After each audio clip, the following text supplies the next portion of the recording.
All right, good. I think we're available on all platforms now. So, intro is oh shit! I forgot to play that YoungBoy song. Ain't I messy? Yo, YoungBoy dropped this. Well, YoungBoy messy too. YoungBoy dropped a new song. He claimed Ken Carson fucked his bitch. He claimed another nigga. He claimed Kevin Durant fucked his bitch. You know me. I'm trying to figure out which bitch it is, but it's all good. Chat was popping, yo. I'll see when the chat appears on screen. We just went live on YouTube, so let's figure it out. Let's figure it out. Let's figure it out. Are y'all good? By the way, I apologize for not streaming the last couple of days. I wish I'll explain my life in a bit. And he's definitely not talking about his wife, bro. Come on. You think YB would wife up a girl that Ken Carson fucked? Come on. Like, no disrespect to Ken Carson. Love him, by the way. But, like KD's like one of the biggest hoes out here. You know what I mean? Somebody says, seems like Act got an agenda versus Atlanta. I'm peeping. No. Hey, hold on. See, I like when y'all say shit like that. Yo, here's the thing. I love Atlanta. But I want to put a spotlight on Atlanta because Atlanta got the most amount of rats that they're not speaking about. But when they weren't under the spotlight, when it was New York, Atlanta rappers was acting like they were the most solid niggas. They don't like rats. And as soon as they realize it's ratting in their city, everybody's quiet. I haven't heard from an Atlanta nigga talking about ratting since. When it was 6ix9ine in New York, every Atlanta nigga had the most to say. You know what I mean? That's why, you know what I mean? Me and Twin, we never telling each other. Nah, Twin and them telling. Twin and them telling. Y'all got to be honest now. Twin and them telling. And I need Atlanta rappers to address Atlanta shit. Because usually with most of these cities, they'll be like, yo, stay out of Philly business. I'm all for it. But Philly should handle their business. I stay out of Chicago business, but Chicago should handle their business. I stay out of Detroit business, they should handle their business. When it comes to Atlanta, they don't want to talk about that shit no more. Now, why we still talking about this? Like, why we still talking about it? What do you mean why we still talking about it? We talked about New York for 3 years with snitching. We can't talk about Atlanta? So don't tell me I want the first time I see Atlanta rappers come out and say, yo, we some solid niggas. These fuck niggas here from the city, we don't fuck with because it goes against our principle. I'll shut the fuck up. But while they're being silent, I'm going to just keep shining the reflection. Anyway, chat, what's good? What's good? What's good? What's good? Okay, all right, now we're live. I ain't gonna lie, chat, I'm off this little Don Julio. I've been drinking for 15 years, but god damn it, I feel like, do I be drinking a lot in the intro? I be feeling it real quick. All right, chat, I got to give you the game plan. I got a flight. Yes, I do. I have a flight in the morning, so I'm going to be streaming as long as I can. I'm probably going to get drunk. I'm probably just going to shower, change up. Actually, I showered before this. Change up, and I'm going to go straight to the airport. I'm going to the Cardi concert tomorrow. It's me and Aiden. And, me, Aiden, we're going to the Cardi concert. And hopefully it's a great time. Okay? I think I could give y'all details on how that happened. And I know some of y'all like, yo, Act. Because trust me, I read all y'all DMs and y'all, sometimes y'all like, yo, Act, yo, bro, y'all, you letting us down. Why aren't you streaming as much? I'm doing so many things behind the scenes, right? Like, trust me, there's so much. And I'll give you some insight. Like, for example, this Cardi thing. I've been working this thing for like about 4 or 5 days. Like, shout out to my nigga Aiden. This motherfucker Aiden announced that he was going to do a Cardi stream while talking to no Cardi people, right? So I talked to Cardi. I'm like, yo, Cardi, I'm about to come to your stream. I'm about to come to your concert. I want to stream it. All right, cool. He's like, yo, I'm going to call you, blah, blah. We're talking to a bunch of people. And then there was like a slight issue with Cardi and Aiden, and I'm like trying to like iron it out. And everybody knows me, especially with the young boy shit that happened, I'm huge on principle. And I'm also huge on, like, all of these people have no problems with me. Because, like, these are people I support. I'm not going to go to my ops concert. So, like, whether it's YB or Cardi, they know I love them. So, they never really have a problem with me. But, you know, Aiden's my guy. And, you know, it gets a little tricky. They're like, oh, well, you know. So, anyway, ironed out some things with Aiden and Cardi.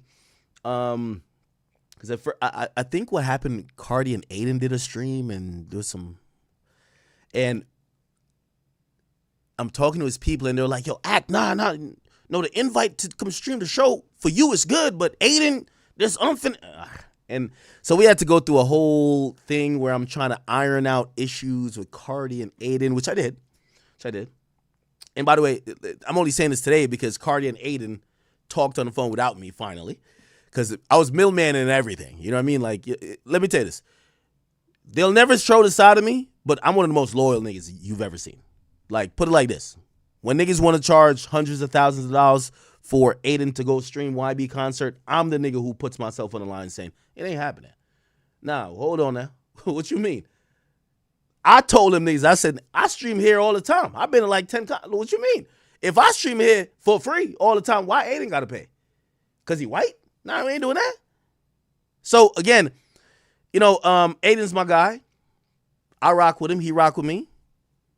You know what I mean? As long as he rocking with me and we're going to these spaces, I'm not letting nobody extort him.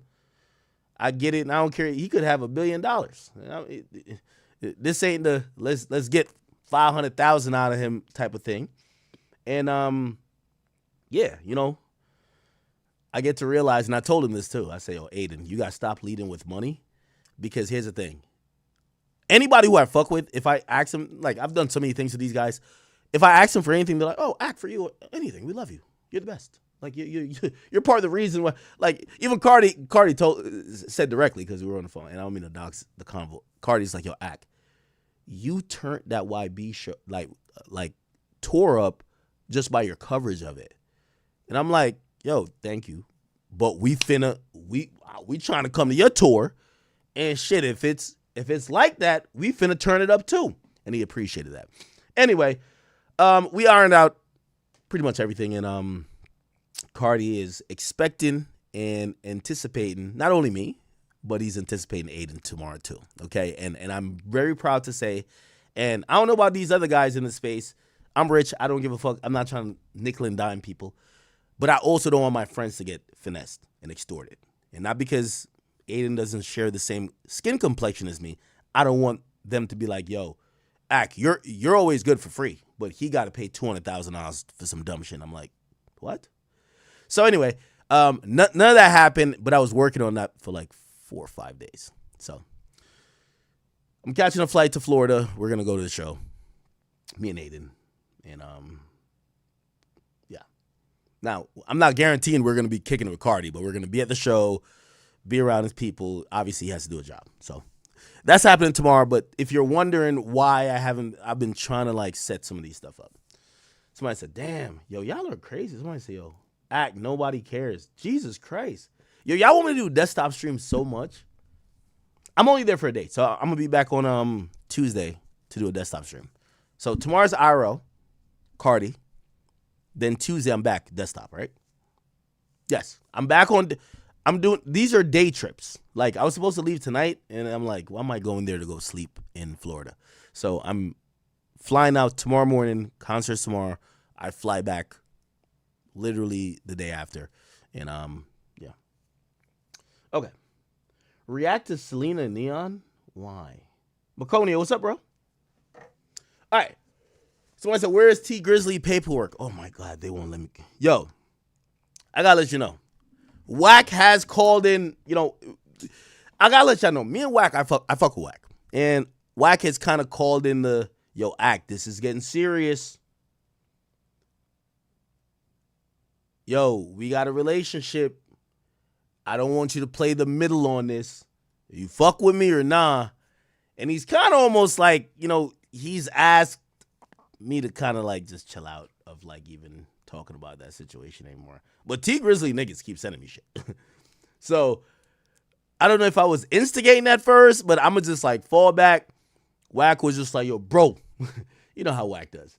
So anyway, I told Wack, I'm like, I really don't care that much, but if you feel that it's going off the rails and it's going, and I think that probably had to do with the picture of the airport thing. I'm like, Wack, I'll fall back. But I will say, T Grizzly and I believe Dogface, they're not. Anyway, I'll play this last video. I'm not even gonna call whack about it. And I don't know where it's going now, but chat, we're gonna just move on to greener pastures. Okay, let's just think about it like that. Anyway, look at the video. So this guy, yo, I'm telling you, they text me every day. They're like, yo, look, yo, it's an act. Tell Seti Nash, Flacco, and Whack, aka Waukesha, I got 50,000 to either one of them who could beat me in a 6, 8, or 10 round boxing match. They don't gotta put up no money. If they win, they walk out the ring with 50K. Now, I'm going to be honest with you. And again, I'm staying out of this and I'm kind of trying to move on to greener pastures. As I said, I'm pretty transparent. Wack has kind of called it in. He feels that, I forgot what he said. He feels that I'm putting him in situation. You want me to read the text message? I'll tell you. I'll tell you what he said. And I'm going to read in a Wack voice too. By the way, Wack sent me every address these guys may have ever had. So Wack is taking this ultra serious. I think Wack got surveillance on them. I'm not going to cap with you. Okay. So he said, what'd he say?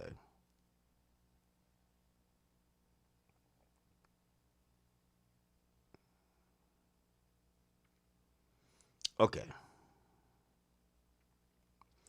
And this is when I said, all right, you know, I'm going to just exit left on this because in my mind, right, I think Wack is doing content, but sometimes Wack goes from content creator to super street nigga, and I don't know when he goes from there, but he said, yo, said this what something sending, I know what it means. I guess he's talking about the picture. He says, and this is where I just exited, right? He's like, you're fueling something that's going to end up in a murder with that picture shit. I'm like, what? I'm fueling a murder? I'm like, no, I'm good now. He's like, you're fueling a murder. He's like, dog. He said, Dogface is a blogger. He's been chasing a name for years. He don't care, and you got to care, bro. But fuck it. When it happens, the blood will be on your hands. I don't want no blood on my hands. What the fuck? Just know that. He said, but, and I guess I had made a joke, and I do want to, I want to let everybody know, I'm making a joke just about, because I've said this before. It was a joke I've made, like, even on No Jumper when Wack was there in the room.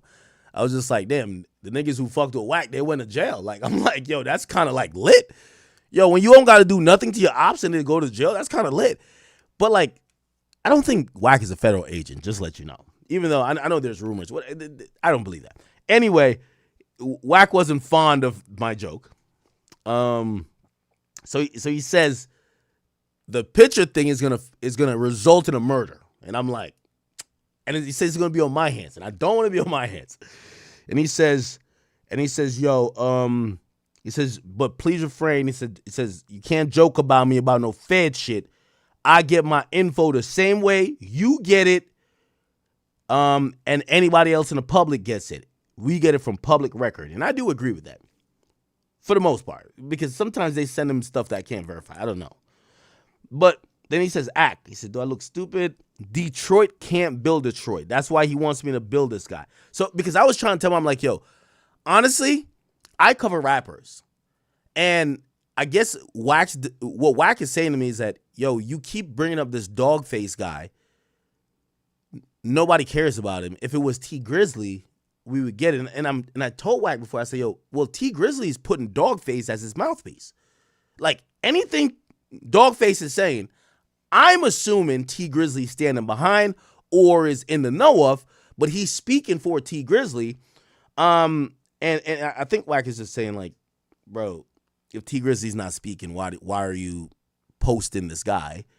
And essentially to the point where he's like, yo, T Grizzly's trying to use me and use you to build this guy. Well, that's his theory, I guess. He's like, yo, Detroit can't build Detroit. He wants me to build his guy, and you're entertaining it like you're part of their plot. And I'm like, what? I'm not part of these guys' plot. Like, here's the thing. For me, I feel like people think that I'm like some shill or like some pawn to Wack. And I'm like, no. Me and Wack are cool. We're friends. But when it comes to like most of these stuff, like I'm also trying to be fair, right? Because like, and this is like the silver lining with Wack, right? when Wack sent me the stuff with T Grizzly. I don't care about bringing up shit about T Grizzly. I don't think T Grizzly's. I like T Grizzly. Like, we talked about mukbangs and Fortnite and GTA. Wack kind of wanted that out. And this is the only thing I think with Wack, I got to have a bigger conversation with him. Is like, when you come on my platform is then weaponized because I don't know nothing about T Grizzly being a rat. When you say it on my platform is saying he's a rat. So I have to be fair to either push back or allow T Grizzly to say, yo, T, niggas is saying you a rat on my platform. Are you going to respond? T has hit me directly multiple times saying, I am responding, but I'm not going to get in the circus. I don't want to be arguing with Wack because it benefits him.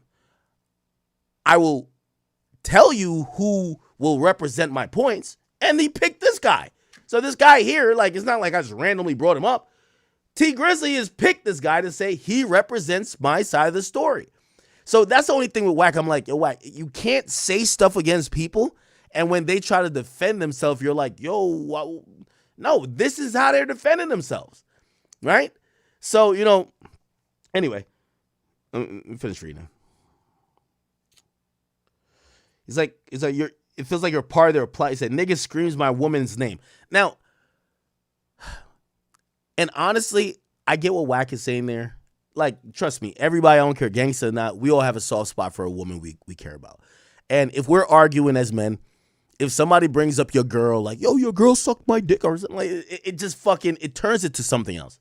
So I get that, but, and I wish Dogface wouldn't bring up his woman, honestly, or T Grizzly's people, or let's say T Grizzly, because I'm associating whatever with Dogface with T Grizzly. I would hope they don't bring up Wack's woman, because I hear Wack's point, but I don't think that's the major point of why these conversations shouldn't continue. Like, we're not on here saying anything about Wack's woman. This is honestly the response from T Grizzly. And I'm being honest. T Grizzly texts me directly. He's like, yo, bro, I'm just not going to get on your, he's like, because T Grizzly told me, he was like, you know what T Grizzly told me? I'll tell you right now. He said, the first time he said, Ack, when are you going to stream? Because I want to bet the money and I'm going to add this guy to our FaceTime. I'm FaceTiming with T Grizzly. He's like, this guy, he has the understanding and he knows how to explain to people what my side is and to clear my name. He says, Ack, I don't want to get on live with Wack because I think Wack is trying to involve me or get me caught up on some things, and I don't want to get in. He didn't call Wack the feds and nothing, but he was feeling like Wack was going to start doing some things that could be federal in terms of have the police look at him for some shit, right? He didn't mention what. And he's like, I don't want to get in that circus, but I do want to respond. And he's like, I'm calling you to tell you that I'm down to bet the money, and my response for whatever he's saying, this guy has my response. And I said, yeah, okay, I get that. And I couldn't really press him on, yo, well, why you not coming on my stream? Because number one, T's an artist. I completely get it. He's just saying that, yo, bro, I just don't want to get into this circus of, okay, I prove that I'm not a snitch, and then he asked me about some other stuff, and then he throws some other stuff in the mix, and now I'm now being investigated by all these people for things that I didn't do. And I'm like, I don't want to know what. I don't know. I don't care to know. I'll just stay out of it. So I said, yeah, you can have somebody respond on your behalf. That's when he tags in this guy in the FaceTime. So he brought him into a 3-way FaceTime. And Dogface gave me his explanation, which T was on the phone. He agreed with. And I said, all right, cool. And I said, well, I'm going to be streaming later. I said, I'm fair. Dogface, you could come on stream. You could come on stream. And T, I understand your point. Like, if I wouldn't think Drake would come on stream to defend himself. But if Drake has like his right-hand man that would, or let's say any other artist, and they call me directly and say, call up this guy because this is a guy who I know I fuck with, and he knows what I need to be said, I get it. He's an artist. So, anyway, Wack feels differently. It says, he says, T wants me to build this guy. You're entertained like you're part of their plot. And he screams my woman's name. And I do it. Like, I think he shouldn't bring up Wack's lady, but I'm like, oh, Jesus Christ. But I don't know if Wack's gaslighting here. Because he's turned this whole thing to, I'm trying to help platform people talking about his girl. No. That's not the case. And I keep trying to recenter it to, you claim this guy cooperated, and they're vehemently saying, we're down to put up $500,000. We didn't cooperate. We're down to bet. And I think that's where I want to keep the or I tried to.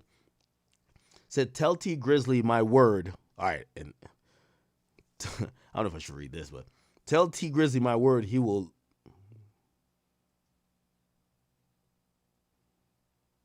Okay, I think I could read these messages. It says, tell T Grizzly my word, he will either die or face prison. I don't even know what that means. You think it's a game, and I see now you're playing with them. And I'm like, wait. I'm not playing with no one. Pause. He's like, I'm not a rapper. They want to play. Let's play. I'll make sure you're in it since nobody cares. Fuck it. They want to play. Let's play. I played all the way out. I'm telling you, stop letting these dudes use you against me. And I'm like, I don't think I'm being used against Wack, but I don't know if being fair. I thought I was being fair at first. But, you know, I guess he's like, well, they're using you to slander my woman. Well, anyway. And, all right, some of these stuff I won't read. And I told him, I was like, yo, Wack, if you really think it's at the point of life and death where you're like, there's a murder about to happen, I'll kind of back up from this situation. I really don't want to keep talking about a situation that you're telling me passionately that you feel like this is about to be a murder situation. Let's back up, right? And, yeah, it's been that. So, like, really, you know, even with all due respect to Dogface, I haven't even really responded to him much. And it's really that I'm pretty sure he has a platform that he could speak to Wack by himself. But I also don't want to be a puppet for Wack or a puppet for y'all. Especially when Wack is saying, this is no longer about paperwork. This is murder. I'm like, all right, I'm going to exit stage left. Anyway, so, then the next thing, but they sent this to me today, and that's what I'm saying. I'm not going to call nobody, but I'll play it. And they said, tell Cedi Nash, Flacco, or Wack, I got $50,000 to either of them who could beat me in a 6, 8, or 10-round boxing match. They don't got to put up no money if they win it, walk out with whatever. Now, Cedi Nash has responded on the message. He said, let's do it. So Cedi Nash looked like he's down to do it. By the way, I don't know how Cedi Nash or Flacco gets brought into this, but whatever. Anyway, I'll play this video, then I'll move on because we got topics. Listen, let me show y'all how much of some bitch-ass niggas these podcasters and YouTubers and talking heads are, right? So Cedi Nash, bitch-ass, coward, bitch, hoe-ass nigga. Poetic Flacco, pussy-ass. Them niggas didn't say one word. It was strangely silent from Flacco land and from Cedi Nash land about the whole thing about Wack 100 producing paperwork on T Grizzly. They hadn't said a word. Go back and look at their pages. This shit has been national news. It's been all over the blogs, all over YouTube, all over everything. Cedi Nash didn't say a word until today. Poetic Flacco didn't say a word until a couple of days ago, and they spoke on the airport shit. They didn't speak on the authenticity of the document or lack of. They didn't speak on the authenticity of the second document that he gave academics, which was a court of appeal document for a crime that Tony the Tattletale hadn't even been indicted on, hadn't been arraigned on, and certainly hadn't been found guilty on. They didn't speak on how that paperwork could not have been real because he ain't been charged with nothing yet. So how in the fuck you get to a court of appeal? Both of these intelligent black men, they missed that point.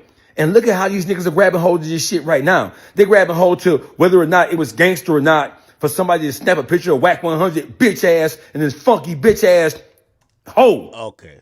See, Wack doesn't like stop disrespecting his queen. That's not your wife. Your wife Oh man, I feel like I should cut this off. named Kimberly, bitch. Kimberly was in the Okay, Gap. Let me cut. whole time because that's Kimberly. But back to the point. The point is, Poetic Flacco didn't say nothing. Shetty Nash didn't say nothing at all, period. But they grabbing the story about whether or not it was gangster or not for somebody to snap a picture of Wack. I want y'all to just watch how this shit go, right? They were given orders and instructions not to say nothing because they're afraid of Wack. They some coward, bitch ass, cur ass niggas. But the whole picture, oh, that's newsworthy? So you mean tell me that somebody taking a picture of Wack 100 and then sending it to academics with the message, we let him slide because he was with his bitch. That shit is more newsworthy than whether or not T Grizzly is a snitch. And on top of that, that's more newsworthy than Wack 100 putting out 2 pieces of fake documentation, an investigation report that was debunked, and a California State of Appeals second division of a crime that Tony Johnson, Tony the Telltale, is appealing, but he's never been found guilty. How can you appeal something you ain't never been found guilty on? You mean to tell me this airport bullshit is more important or more newsworthy than that? Nah. Hey, listen. Okay. Anyway, all right. I got one more audio to play, and then we're gonna get on to Drake and more mainstream topics, Chad. I know. I'm sorry.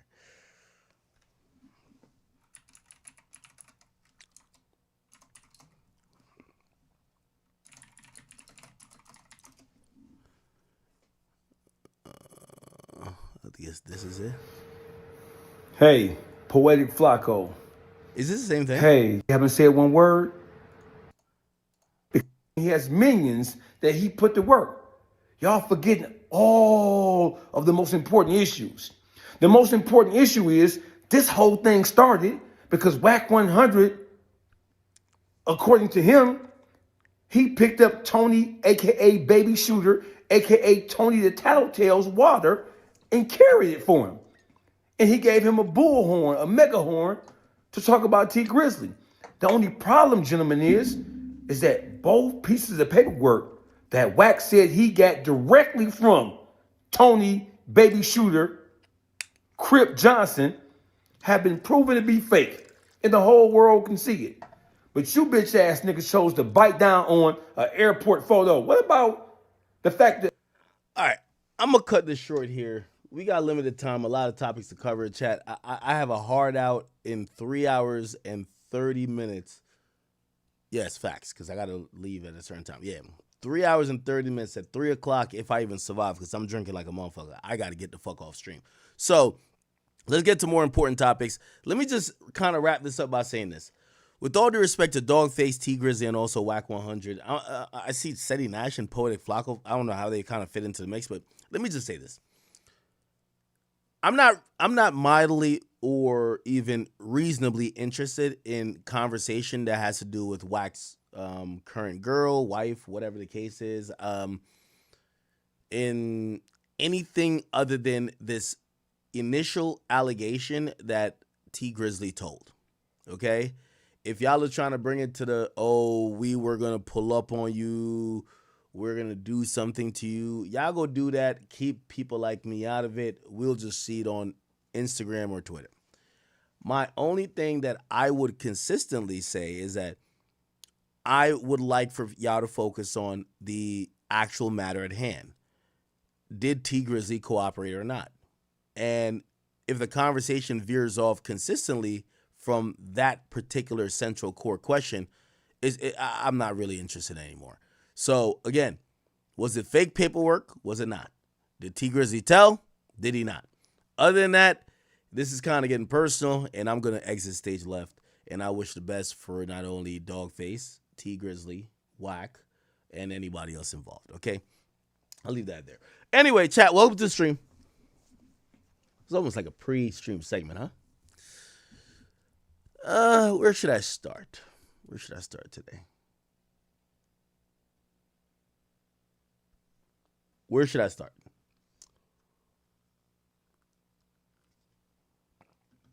Tory's appeal got denied. Tory's appeal got denied. Drake is exposing Pusha T. YB has responded supposedly to NLE Chopper.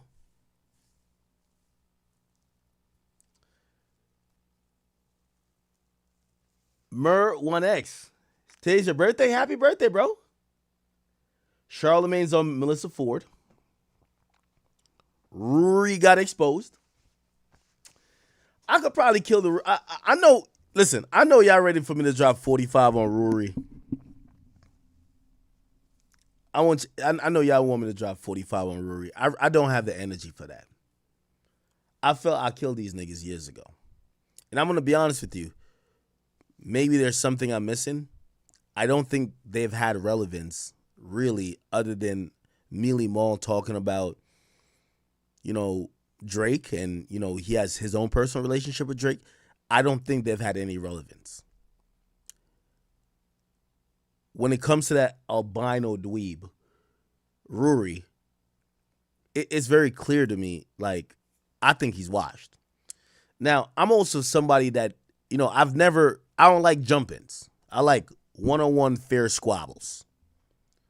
Because I've never needed somebody else to, grind the axe that I've needed to grind, or someone else to handle an issue that I think I've had.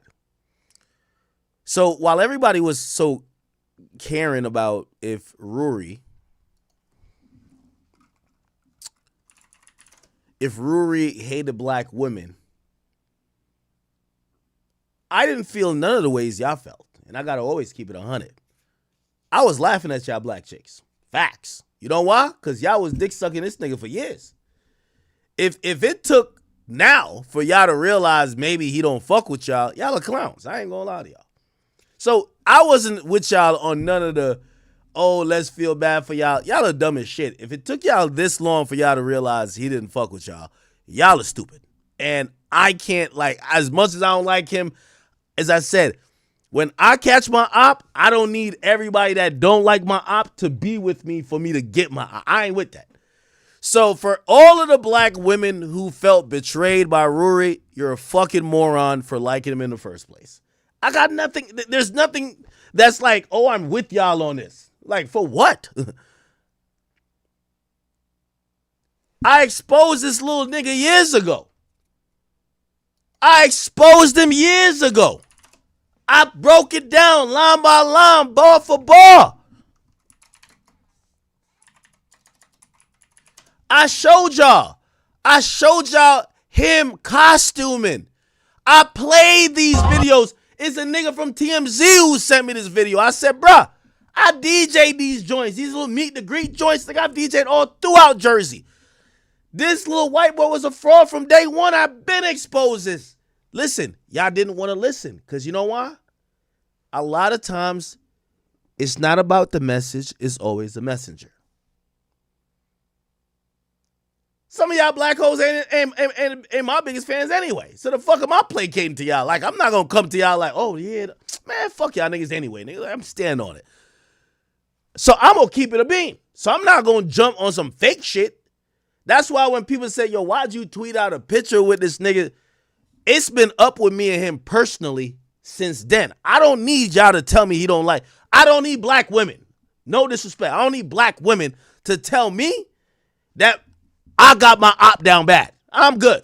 I don't need to piggyback with y'all. Y'all don't got no power anyway. Y'all sucked this dick for like 8 years after I've been exposed. So when y'all are saying, why did Act just tweet out something? No, I had to tell you because I told y'all not only I exposed him then, I told you this little boy thought he was slick with me. I got the letter somewhere over here. I've never thrown it away. It's somewhere over here. I look at it, nigga, I look at it every 3 days. Let me tell you this. I've had issues with Meek Mill. Meek Mill live in Philadelphia. I actually live in Cherry Hill. Or used to live right around Cherry Hill area. That's in Jersey. Meek Mill live like literally 40 minutes away from, or used to. Then he moved to New York. I know the niggas who I'm really getting it in with, not one of them has ever shown up to this crib. Ever. The only person who had the audacity to show up to my house was this little white boy right here. So it's been up with me and him since then. It's been up with me since, I see some people like, yo, why'd you, nigga, I don't care. I could have seen that nigga let me tell you this. I had niggas watching him. I don't care. He could be at a funeral. He could be at the birth of a kid. I don't give two fucks. I need to know what that nigga, and this is no threats of violence. I just had to figure out what he was doing because he thought he had to drop on me. Boy, you live in Jersey City. Nigga, where he live at, five blocks away, nigga, I pay $22,000 a month for 3 studios I don't use. Actually, it's not 3. I don't even use them. But still, the point is, I have a headquarters where he lives at. So it was all fun when people said, yo, you be at your crib, you think you could talk shit, nobody would, whatever. So when I told you, yo, I think some nigga pulled up to my crib, they left something in my mailbox, I read the thing out, I had mad ops, I don't know who it was. When we figured out who it was, y'all all laughed. Yeah, nigga. Yeah, you thought nobody was going to come see about you, y'all all laughed. So now when I got people watching him while he in the park, we watching him while he taking his mama to the doctor's appointment, we watching everything, nigga. Niggas like, yo, why would you put up a picture when he with his kid? Nigga, we don't care what going on, nigga. Did he care what was going on? Nigga, when he dropped off the letter in my mailbox, my mama was in my house because my mom be at my house at times. Did anybody say that like, yo, damn, why'd you show up to his house like that? You don't know who at Axe house. Nigga, this is a 7-bedroom house I live in. You don't know who live here or who's here or who's not here. None of y'all cared. But when I put up him and his dusty little kid at the park, niggas like, yo, Ack, you going too far. No, it ain't. Don't show up to nobody's house. No, it ain't. No, it ain't. If I could go in listen, I was trying to send an electrician to go in his crib. We was trying to masquerade as, I ain't gonna lie, Chad. I got too much money. We're trying to masquerade as the motherfucking, like the superintendent. Oh, we got to come check on the smoke alarms. The plant a hidden camera up in that bitch. Come on, man. Because the nigga pulled up to my crib thinking he was a mob boss. He thought he was going to scare me. Boy, you broke. Nigga, I waste millions just gambling. You think I don't got a couple dollars just to say, yo, let's put this person just to watch him every day. Just watch him. I don't care if he bringing his kid to school. I don't care if he going to the doctor. I don't care if he go. I heard some dumbass things. Well, why you ain't post a picture of him going to work? Did he post a picture of me going to work, nigga? Or did he post a picture? Or did he drop something off at my crib, nigga? You don't know who's here. Like, for y'all, I don't have kids. Maybe I do got kids. Well, I don't, honestly. But still, like, you don't know who at my crib? I could have a cousin. I could have my nephew, my niece. Nobody gave a fuck. Now, I ain't gonna put it up on here because I see niggas, like, everybody who's in their feelings are like, nah, yo, you gotta sue Ack. And so I ain't trying to have them try to do some YouTube shit. But, yeah, we've been watching that nigga that nigga came in 4 years ago. Actually, 4.5 years ago. I've been watching that nigga ever since. Get Back got no date. And I'm going to still watch him. I'm going to watch him every day. Every day. Give me updates. And by the way, if y'all got a drop on a nigga, I got a ban for you too. I got 1,000 for you. Nigga, I'm going to watch him till he die. Let me tell you this. I've gone back and forth with words with everybody in the game. Nobody has ever said that Axe seen them, told a nigga to swing on them, shot at them, stole from them, pressed them. I don't play like that. But also, if y'all think I'm pussy and y'all think y'all could just impose y'all will on me, I ain't make $30 million just to be chilling. So we could do whatever you want, but I'm going to do it legally. But if I got a picture with you and your little snotty-nosed kid and y'all at the park, y'all going to a dentist appointment, I don't care, like, you feel me? Low-key, I was going to send a stroller over there. Because the nigga was lifting the stroller over the shit. The wheel was kind of like wobbly. I ain't like that. Shout out, like, support the kids. But for all of y'all who say, yo, Ack, you went too far, I ain't go far enough, nigga. I ain't go far enough. Nigga, I been told you I was giving it up with that. Nigga, I invited a side chick to my crib, nigga. My man's fucked her here. Like, what you talking about? Nigga, and then when his side chick came here, she started crying. Nigga, I was drinking some, it wasn't a mimosa, I was drinking Henny, nigga. She told me everything about how she mad about his main girl. Nigga, that's my op, nigga. I went online and ruined it. He was about to get married to that other bitch. Nigga, I went online and ruined the whole shit. Broke that shit up. Why'd y'all think I got like some type of like, nigga, I play in the dirt. I play in the dirt. Nigga, go look at that other bitch. Her name was like Tennyson T or some bullshit. Forgot what her name was. She was like, because here's a sucker thing that he did. Because before Joe fired his ass, Joe asked him, yo, nigga, why you show up to Ack's crib? Let me tell you this. Axe, I want to shout out my town. Nigga, I got 50 gun permits, nigga. I got 50 guns. I got a gun there. I got 50 guns, 4 dogs, nigga. I'm prepared for anything, nigga. I've lived this life. It's okay. I don't give a fuck what y'all niggas is on. I got to let y'all know. So the point is this. I'm playing in the dirt with y'all niggas. So I know my address is on Google. Y'all are all, you could come do whatever. It's not a mythical place. It's not. If y'all put the address in, you'll get here. But just make sure when you come here, that's what you're on. Because let me tell you this. And I just want to let people know how much and how serious I take this. If I could have paid somebody to be up in that fucking kindergarten class with his fucking kid, I would have took a picture there too. Remember that. Don't ever come to my house. Unless you're trying to play those type of games. If I could have get a picture of him while he burying one of his dusty ass like parents, I would have done that too. I don't care. He showed up to my house. I didn't show up to his house. We were beefing war of words. Nigga, I'm just funny. I know how to roast niggas. I'm sorry. I'll say some shit that make you want to pick up a knife, pick up a gun. Or, oh, this was the worst part. He blamed it on that girl. That was some sucker shit to me. Because Joe pressed him on it. Yo, why you show up to Ack's house? Nigga, it was on surveillance tape. Nigga, I told you. Nigga, I live in $1 million neighborhood, nigga. I seen a dusty Kia pull up. The shit was spooling up. The nigga put something in my mailbox. And he, like, you know the nigga had a Kia.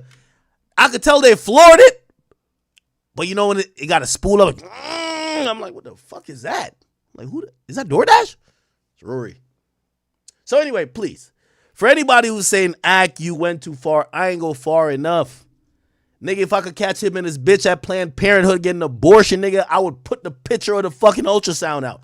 I'll do it. I'm sorry. Yes, the nigga show up to my crib. I would put out a picture of his parents in a casket. I would do anything. Remember that. You show up here, it's war for life. I don't want apologies. I don't care. I'm wishing the ultimate demise of you. I want people to know that. I'm not down for conversation. I don't want to squash no beef. It's up for life. I don't know how y'all take it. I wish I could get to like Thug's level where niggas, well not Thug, but Lucci where niggas shot at your mama and you dapping it up. But Ruri came to my crib. Trust me, his demise will be televised day in and day out. Nigga, I would spend $5 million, nigga, to make sure I see everything. That's just me. I'm sorry. Maybe I'm hateful. I'm trying to like be a better person. But I ain't that good yet. A nigga show up to my crib, I think he only deserves death. That's it. So if you thought I was better than that, and I know I seen some people who claim they followers of me like, nah, Ack, why'd you do that? Fuck you too. I'm not apologizing to none of y'all. Fuck you and that nigga.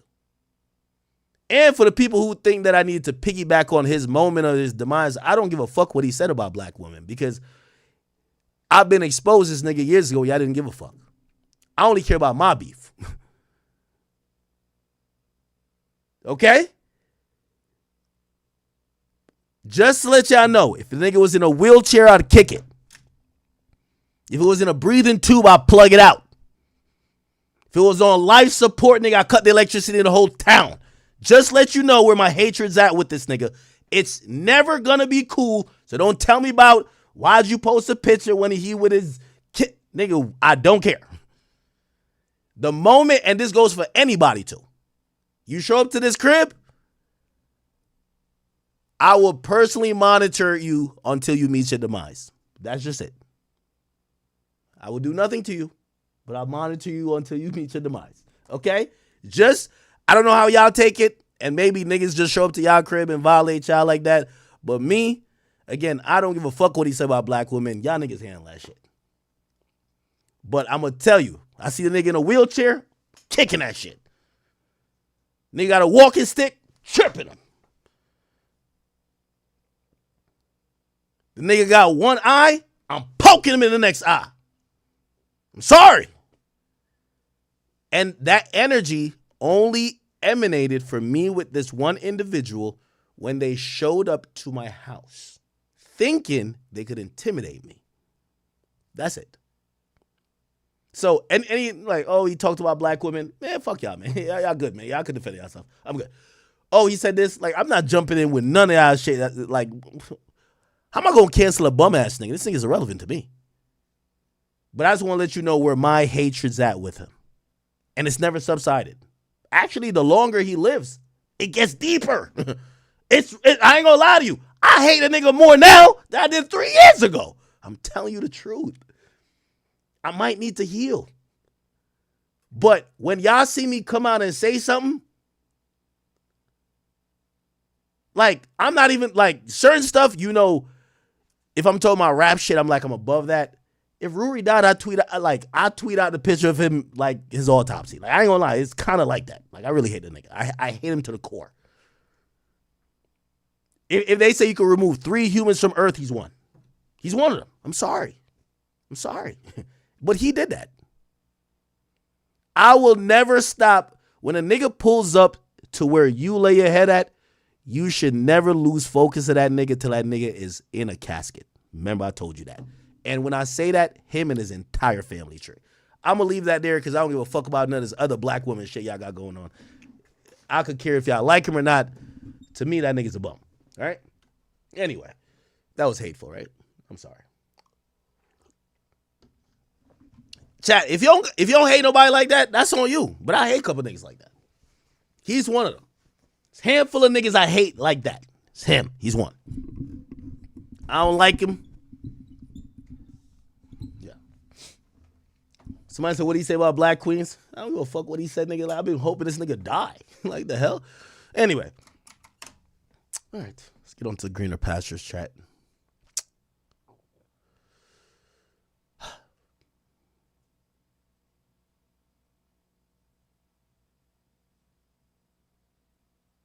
All right.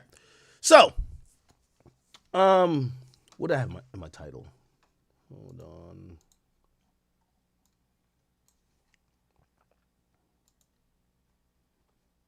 Oh, Tory's appeal got denied. Oh my God. All right. So, chat. Tory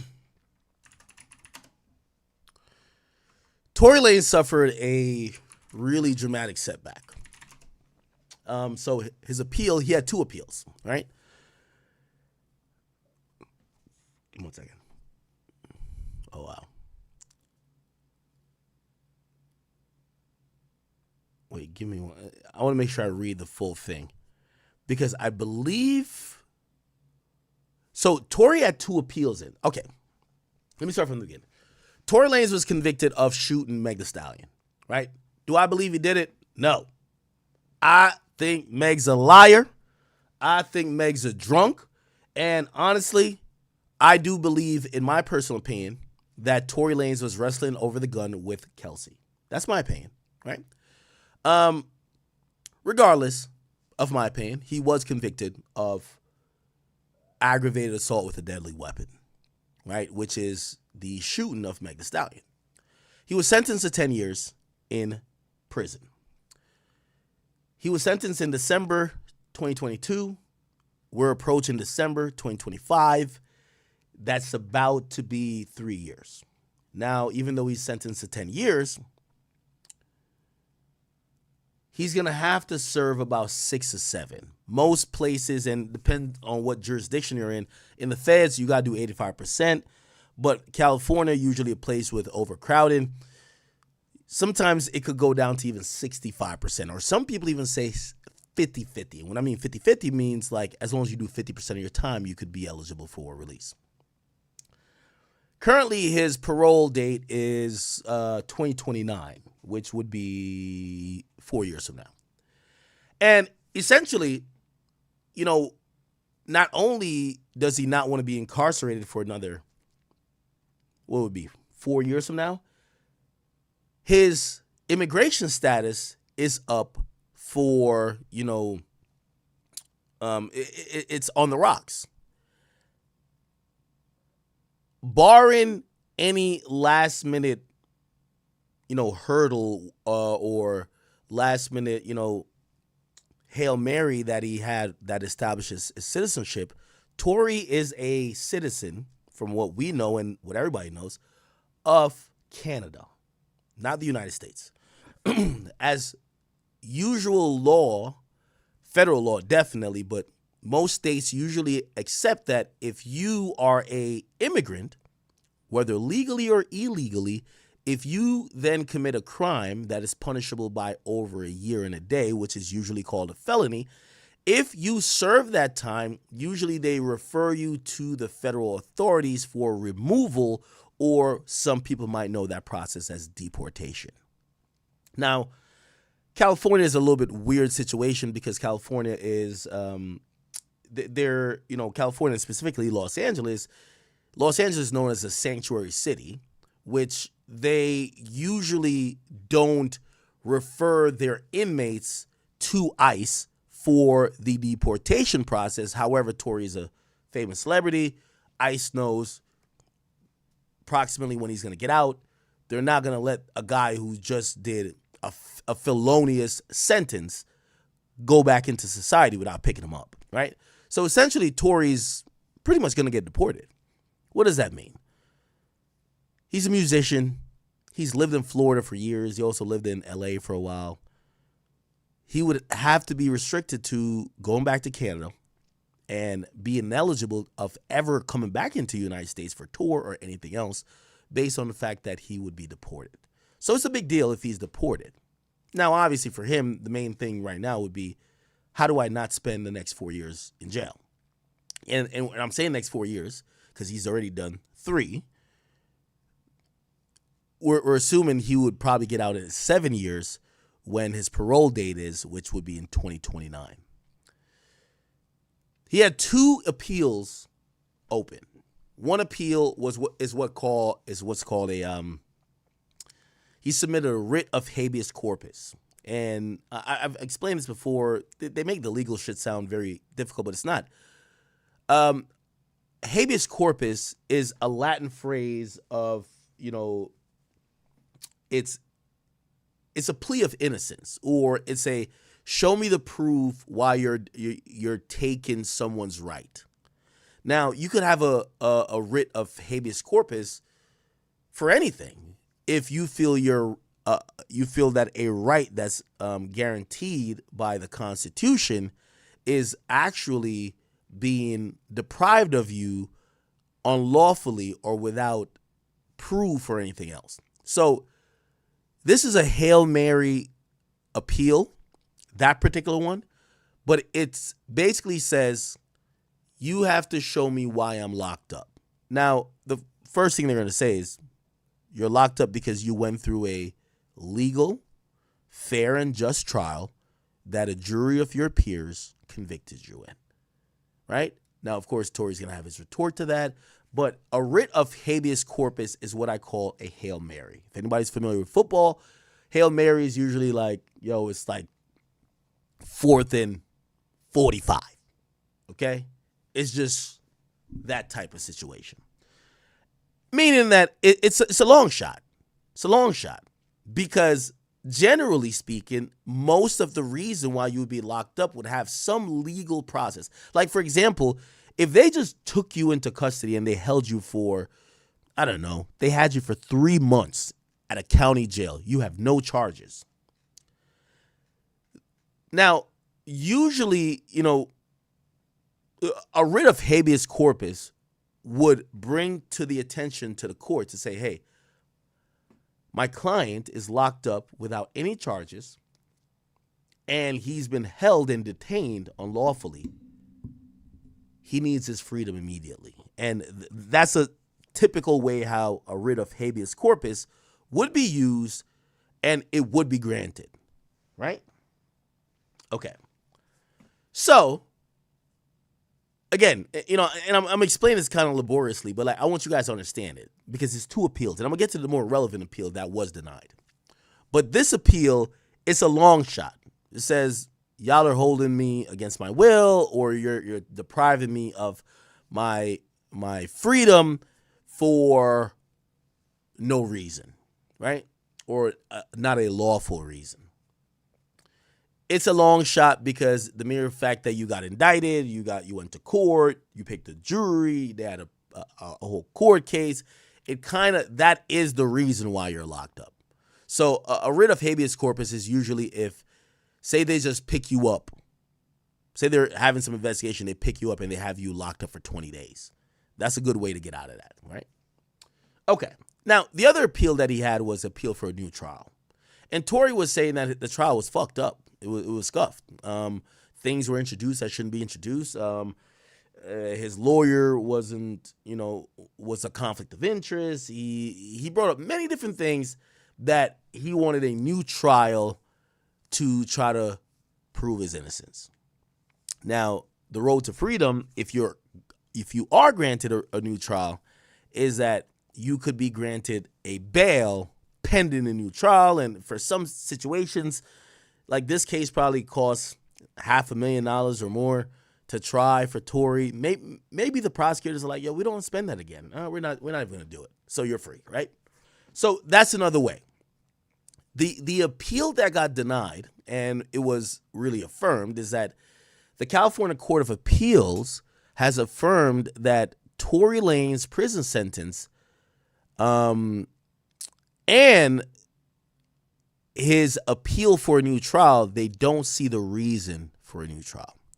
Now, I'm going to try to get into a little bit more details because there's actually paperwork on this. Here we go. And by the way, this is the court's opinion. And yes, Tory could still appeal this appeal and really appeal the same thing, but just to a higher court. It will go to the California Supreme Court. So the way how appeals work, you have the local or county courts, which is Los Angeles County Court. They sent him to jail. He kind of appealed it to kind of what's like almost like a circuit court, but it's a little bit different. I think it's a superior court or something like that. I forgot what it's called. And then after that court, you would have to go to the California Supreme Court. And after that court, if that court also still affirms it or denies him a successful appeal, his last option would be to the Supreme Court of the United States, right? So the federal court actually listens to every issue in America. To be honest, the Supreme Court is not going to listen to this Tory case. There's nothing of, Constitution relevance that they would feel that they would need to rule to clarify an existing rule or a prior rule or taking into account maybe other rulings in the past. So they're not going to listen to this case. California's Supreme Court, which is just a Supreme Court for the state, would they listen to it? Probably. But still, I can't see anything. And I want to be realistic with you guys. And I'm a Tory supporter. So what am I saying? Tory's not getting out on appeal, people. And I love Tory. And I don't think he did in the context or how it's accused, the things they accuse him of. But I want to be realistic with y'all. I don't think he's getting out on appeal. Tory's last chance, if you ask me. And just that you guys know, President Donald Trump could not pardon him. Why? It's a state charge. Donald Trump could pardon anyone with a federal charge. Tory does not have a federal charge. Okay? Now, could he use his influence and pressure people to probably do something? Maybe he could. But this is where it circles back to, because California is a liberal state, which falls in line with it's always Democrat. It's a red state, and the governor is a governor that is not too fond, not only of Donald Trump, which means he would lack influence, but it's a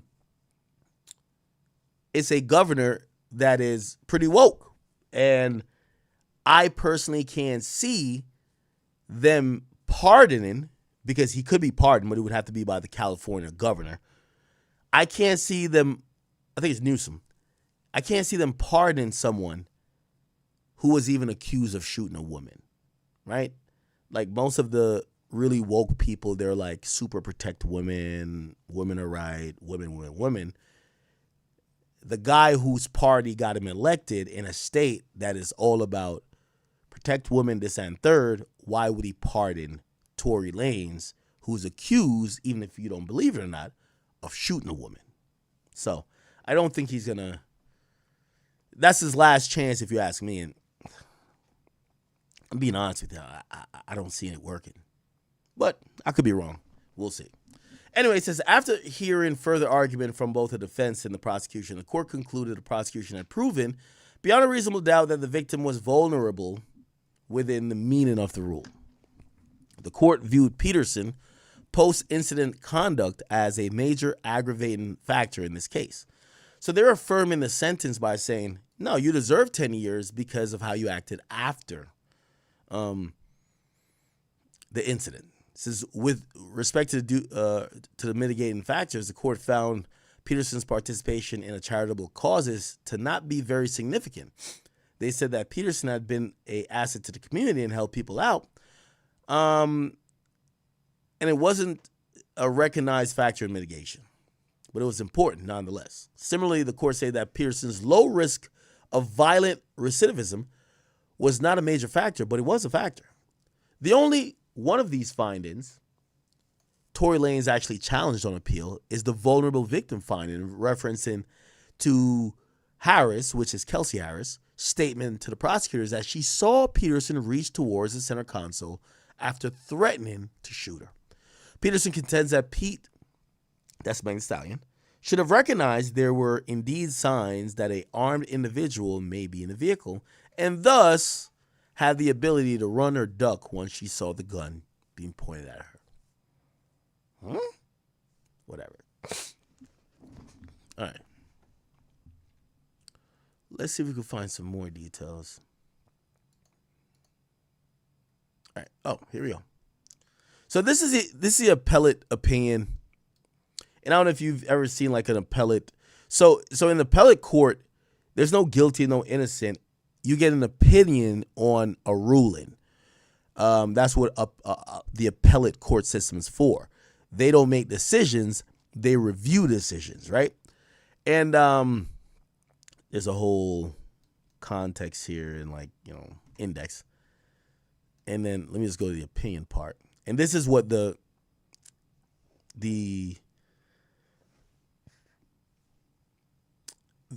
judges in this appellate court is saying. Okay. So Tory had claimed prosecutorial misconduct, this and third, whatever.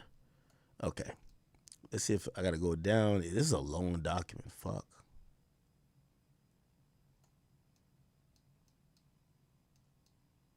He claimed that they improperly and there was improper admission of rap lyrics and videos. I can't remember none of that happened, but he claims it did happen.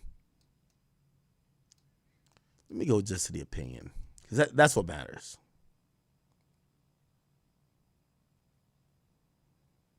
Give me a second. Okay, conclusion, right? No, that's conclusion. Oh, look like the opinions kind of stated throughout. All right. I'm not going to just go through all this, but essentially they disagree with Tory that the case or the trial was not fair in a way where he would need a new trial, and that the arguments made or the things thought about in sentencing that gave him 10 years were unreasonable. They're basically saying, nah, it was all reasonable, right? Now,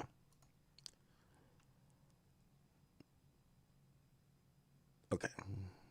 Here's Lane's actual appellate argument. Okay, so this is one of his briefs. Yeah. So when you get to appellate court, you submit a brief. Your opponent, or in this case, the prosecutor, they submit a brief. The judge reads both briefs. Usually they'll schedule maybe like a what's called an oral argument that y'all could argue these points that the judge could ask questions. And then there's an opinion put out with a decision, right? Okay. All right, here we go. I don't think they're saying there's newly added evidence, improper admission of his tattoos. So they're believing that his tattoos should have never been brought up. Okay. There's a picture that had him with shirtless, which was in his mugshot, I believe. And there's I don't know if you've seen Tory Lanez shirtless. Pause. He has a AK-47 tatted on his chest. And according to Tory's team, this is prejudicial because if he's accused of shooting a woman, and when the jury sees a picture with him with a gun on his chest tatted, they might assume that he is capable of doing that if he has a gun tatted on him, right? Okay. All right. So, again, only way Tory gets out, and I'm being honest with y'all, he would have to get a pardon from, I believe, Gavin Newsom. I don't think that's going to happen. I think he's going to have to serve this time. I think the next step for Tory is to figure out a way that after he serves his time, he's not deported. And I think that would also mean, if I'm Tory, I would go marry your baby mom or some shit like that. I think you could still avoid being deported. Marry your baby mom, marry somebody. You can marry people in jail, or, have somebody fudge something. Like, he has to maintain his citizenship, if you ask me. All right? Okay. Now, should we do the Drake topic?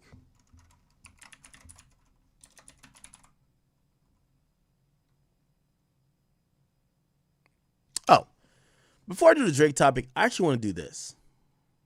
Let me do. I want to do this. Let me do Drake. No, I want to do this Charleston White topic. But before Charleston White, I want to play Big Bank Woody. Now, I spoke to Big Bank recently, and Charleston White actually put me on the phone with him when me, Charleston White, and Wack and 6ix9ine were at Aiden's warehouse in Florida last time I was there.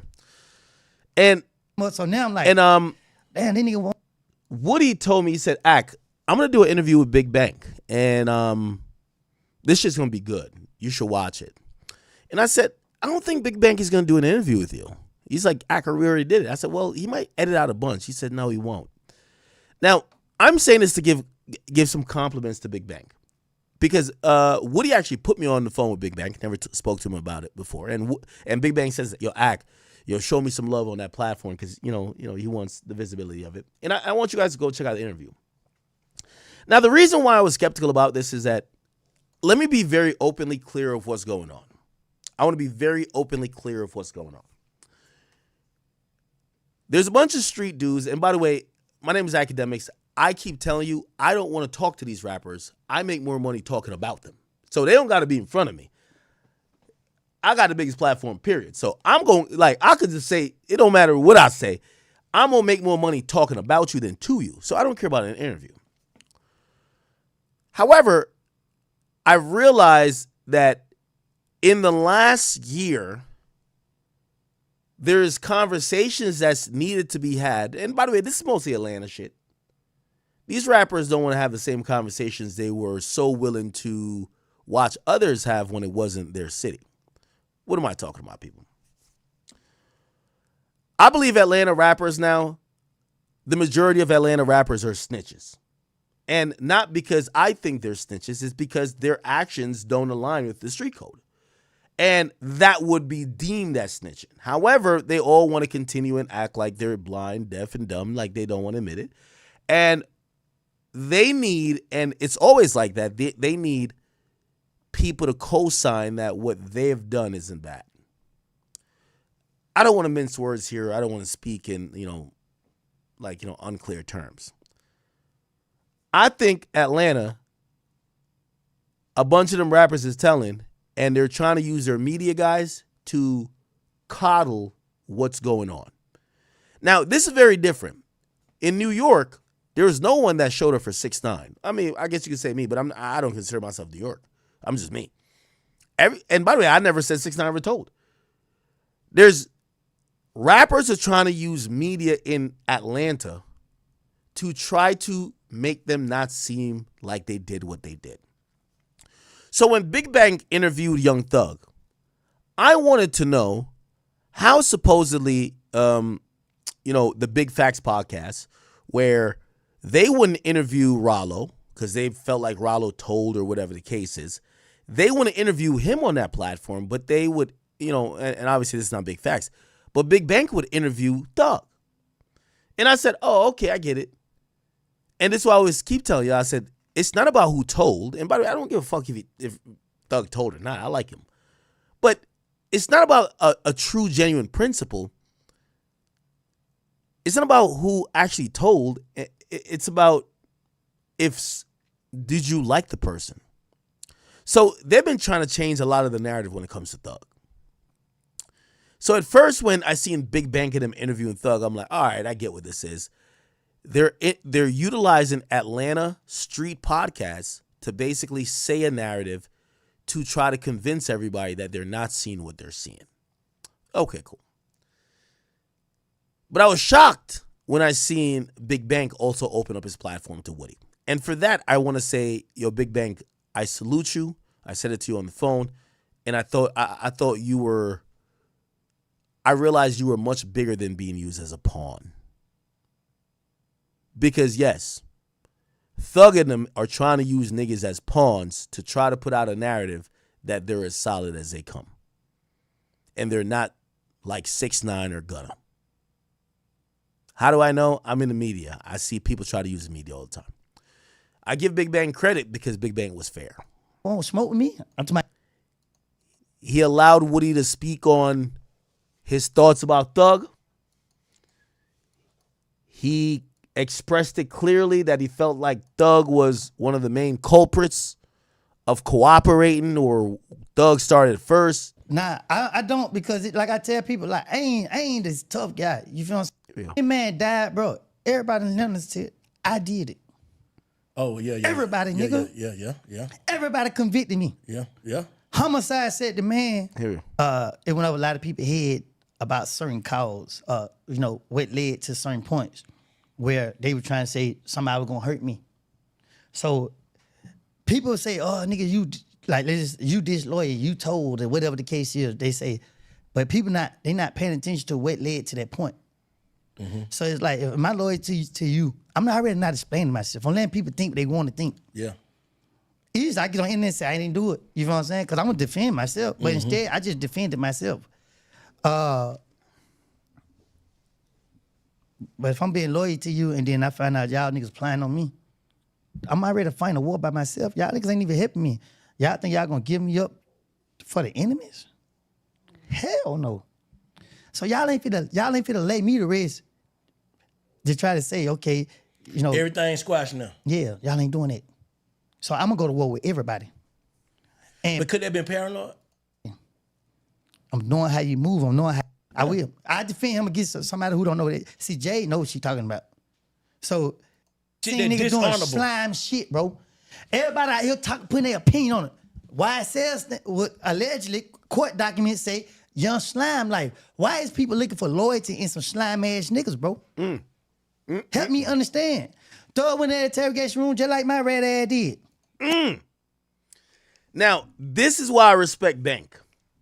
Because I think Thug came out and did interviews with outlets that were gonna be street dudes that out of loyalty or realizing the opportunity and money they could gain by the association, they're gonna say, no, we like Thug.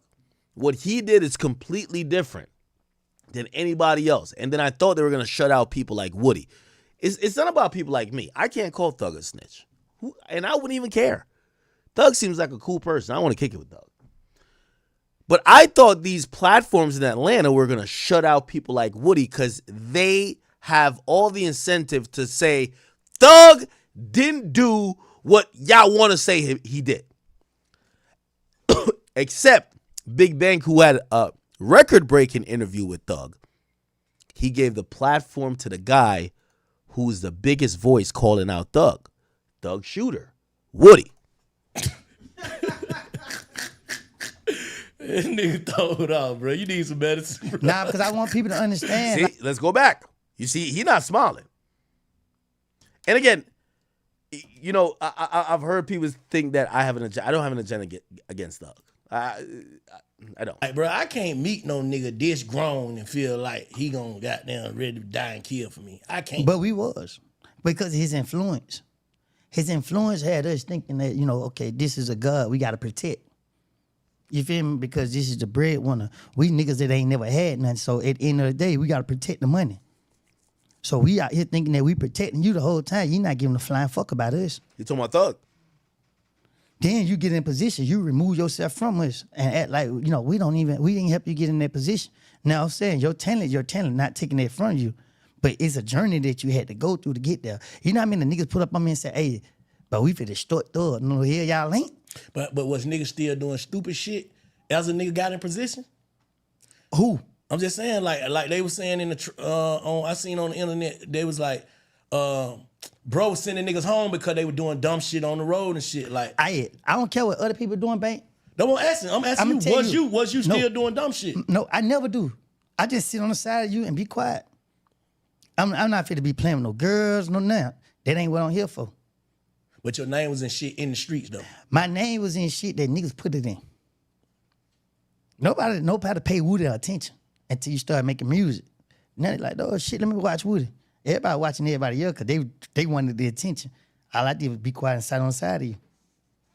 Go look at it. But when he said in the video, you dead right there because you gotta understand. Look when you it's the embraced time. that shit though. No, I didn't, my nigga. It was the time, and so when he dropped the song, it was before anything happened. Yeah, we like, okay, but oh yeah, for sure. It wasn't true, so we didn't care. But he never put the music out. Now that somebody don't drop and everybody saying I did it, you put the music out. I'm not a scapegoat. I'm not a fall guy, nigga. Do your research. These are facts. So Jay was right there, nigga, were airing our ass out. Me and Jay got them balled up side by side. You feel me? And I hold her and she hold me. So I don't understand like why she be showing favoritism to him when she could have lost her life too. What made you feel like?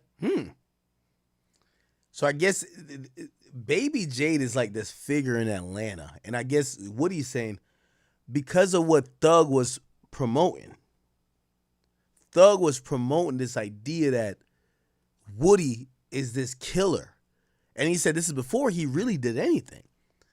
That people would come back and try to shoot and kill him. And he said he was balled up with this woman. And he's like, they could have got killed. So he's surprised by her. Thug, he's blaming Thug for kind of like bringing some of the visibility that made them targets. She's surprised that that woman is still defending Thug. She be showing favoritism to him when she could have lost her life too. What made you feel like she be showing favoritism? Because how she defend him. You feel what I'm saying? Like, but you be defending him too though. I do. Yeah. I will. I defend him against somebody who don't know it. See, Jay knows what she's talking about. So it's like, with her, come on, Jay. You feel what I'm saying? Ain't nobody no victim, bro. You can't pick and choose who you gonna show favoritism to. It. Be fair all the way around. That's like me. You know, I'm gonna kick them because they nigga kick me. But when they right, I'm gonna let it be known they right. Thug a good nigga. Yeah. You feel what I'm saying? He just gotta be around good people. Yeah. You feel me? Do you think you ever see y'all having a conversation? I love him. Nobody never. Only way I start loving him if he try to bring harm to me. I don't see that happening though. Yeah, I don't see it happening either. Because he got a good heart. You know what I'm saying? Just our situations that can put us in fucked up, positions. But I'm gonna go back to what you said. You said that bro had influence or whatever, but he was still a young nigga that was getting influenced too, though. At the same time, all that shit was going on. Just because a nigga got talent and get that bad, don't mean that they grew up in that moment. Thug is very intelligent. Shit, you are too, but you still got influence. I got my intelligence from him. Break it I down. spent a lot of time with him, and he's just talk, and schooled me. Okay. That boy taught me a lot. He did. And main thing he taught me was never to trust him in the beginning. What? And What you mean? Yeah. So me, I told you about betrayal. I don't care what a person do. I'm not betraying you. Like right now with you, Bank. When I leave here, I never see nobody's address or say where you at, even though people know. I done posted this shit. No, I'm Yeah, saying, yeah, I'm just yeah. saying. Yeah. I'm not gonna do no lame shit. Yeah. Now, man, you fall out, okay, cool, I'm gonna get you. Or you gonna get me. But on the other hand, what I see these niggas doing, no real talk. What I see these niggas doing, I'm like, oh shit, I'm in the wrong field. No, so basically you saying that you see niggas doing I shit seen that niggas doing dishonorable. slime shit, bro. Everybody out here putting their opinion on it. Why it says what allegedly court documents say young slime life. Why is people looking for loyalty in some slime ass niggas, bro? Help me understand. Throw it in the interrogation room just like my red ass did. nigga throw it off, bro. You need some medicine, bro. Nah, because I want people to understand, like, hey, I don't condone snitching shit. So, like when people be like, oh, who the rat? Okay, cool. Feel that way. You don't got to fuck with me because I ain't looking to fuck with you. I want people to understand, you feel what I'm saying? Like, hey, man, whatever rules and whatever y'all want to put out here in the street, portray, it ain't that, my nigga. Thug went in the interrogation room, too. And Thug said, hey, man, I just tried to spin him. But y'all say Thug just tried to spin him. But I told. And then guess what? I saved myself, my freedom, and a lot of them. Mm-hmm. And at the end of the day, made history. I'm being talked about all over the world in law schools. I get messages every day from lawyers. Hey, man, we are doing a case law search on you now. Yeah. But Case study. Yeah, Yeah. case study. Yeah. And I'm scared as hell because I'm like, oh, Lord, you feel what I'm saying? Like, I don't got in some hot water now because it's like the government like, oh, no, we're not gonna let you live a normal life. GAP put me up every day. Once they walk up to the car, they say, oh, who do we know is you? Go ahead. I haven't received one ticket. So what you think they putting you for? Just see if you smoking and shit like that?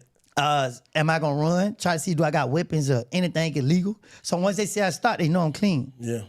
But I get paid to wake up. You ain't know I'm stopping. Hell no. Catch me. Yeah. Yeah, and I'm fast. Now, the whole thing is not to play this video. It's for me to say that I actually salute Big Bank on this.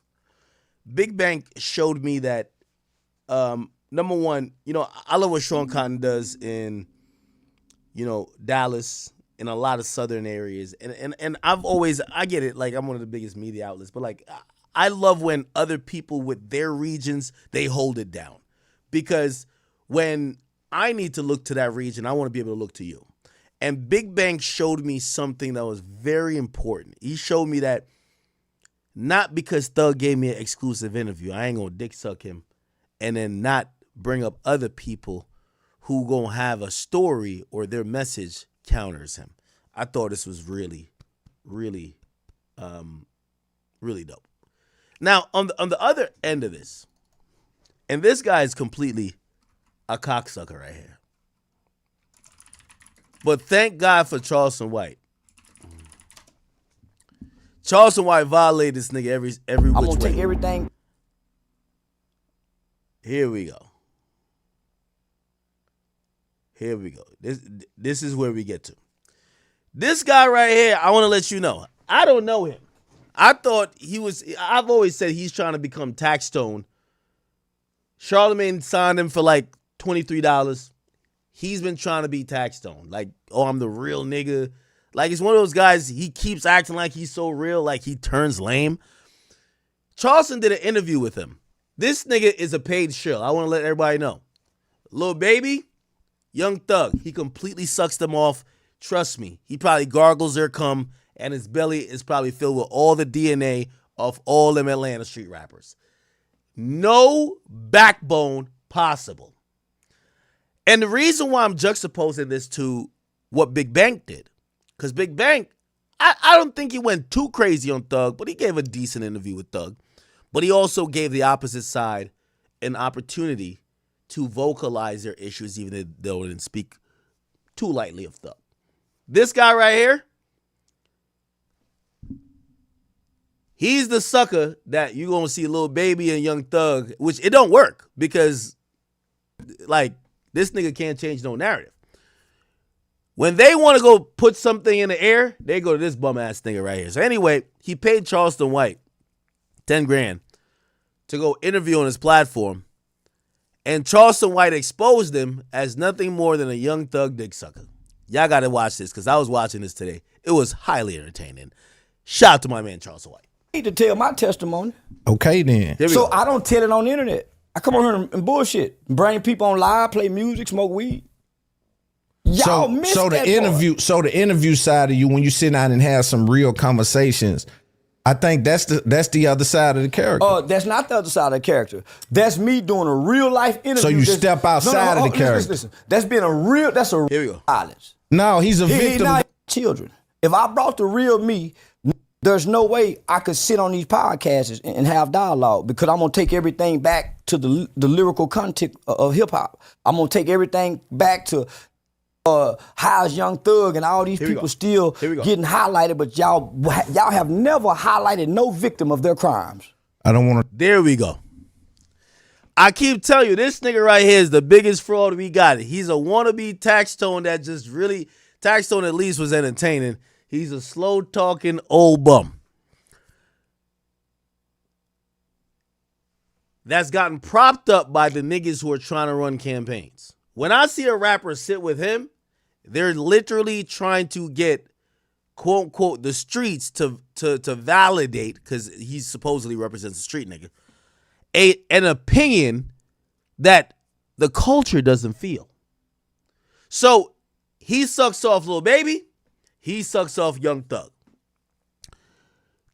He pays Charleston White to do an interview. Charleston White wants to talk about, and if anybody knows Charleston White, independent thinker, he gonna go from a different angle no matter what he's talking about. But he wants to say, hey, as we're talking about the culture and talking about some of this criminality shit, fuck what Young Thug got going on. We should focus on the victims of Young Thug and YSL. This is nothing new that Charleston White has done. Charleston White has done outreach programs and done events with Tuka's mom, while people have thought of Tuka as a strain of weed. He has reached into that community and reached into those families and people who have been hurt by some of what rap has kind of glorified as the, dancing on the graves of some of these guys. And he's talked to these families. So he cares a lot about sometimes victims. Now you want to talk about the victims of Young Thug. But what I tell you about this nigga, pure dick sucker. Watch this. I think Thug got him on payroll. Watch this shit. Highlighted, but y'all have never highlighted no victim of their crimes. I don't want to talk about Thug. All I'm saying I know you doing your, but you know that's my little. So I'm saying, let's not talk about Thug. Let's talk about the victims of the crime. Yeah, let's talk about crimes that have victims. Let's talk about victims of crime. Yeah, let's talk about. Let's not put a blanket on victims. Let's talk. He ain't want to talk about that. About them. So it's a lot of murders that's tied. Let's talk about It's a lot of murders that's tied to these guys that y'all interview. Where are the families?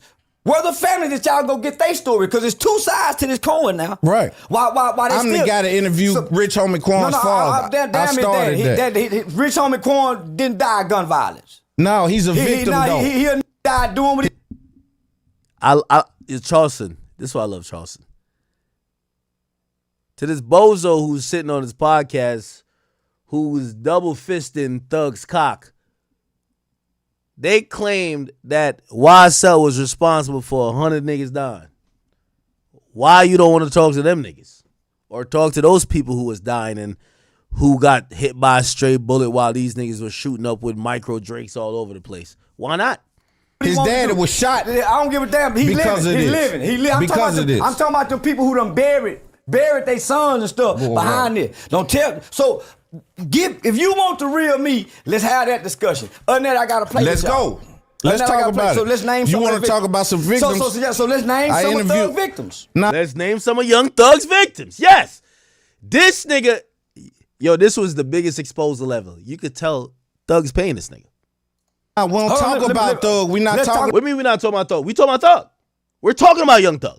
about Thug. We not talking. I would talking about the victims of Thug. Talking about Thug. Let me call Atlanta Police Department and get some names of Thug's victims then. Some people who done died. We not talking about Thug. We not talking about Thug.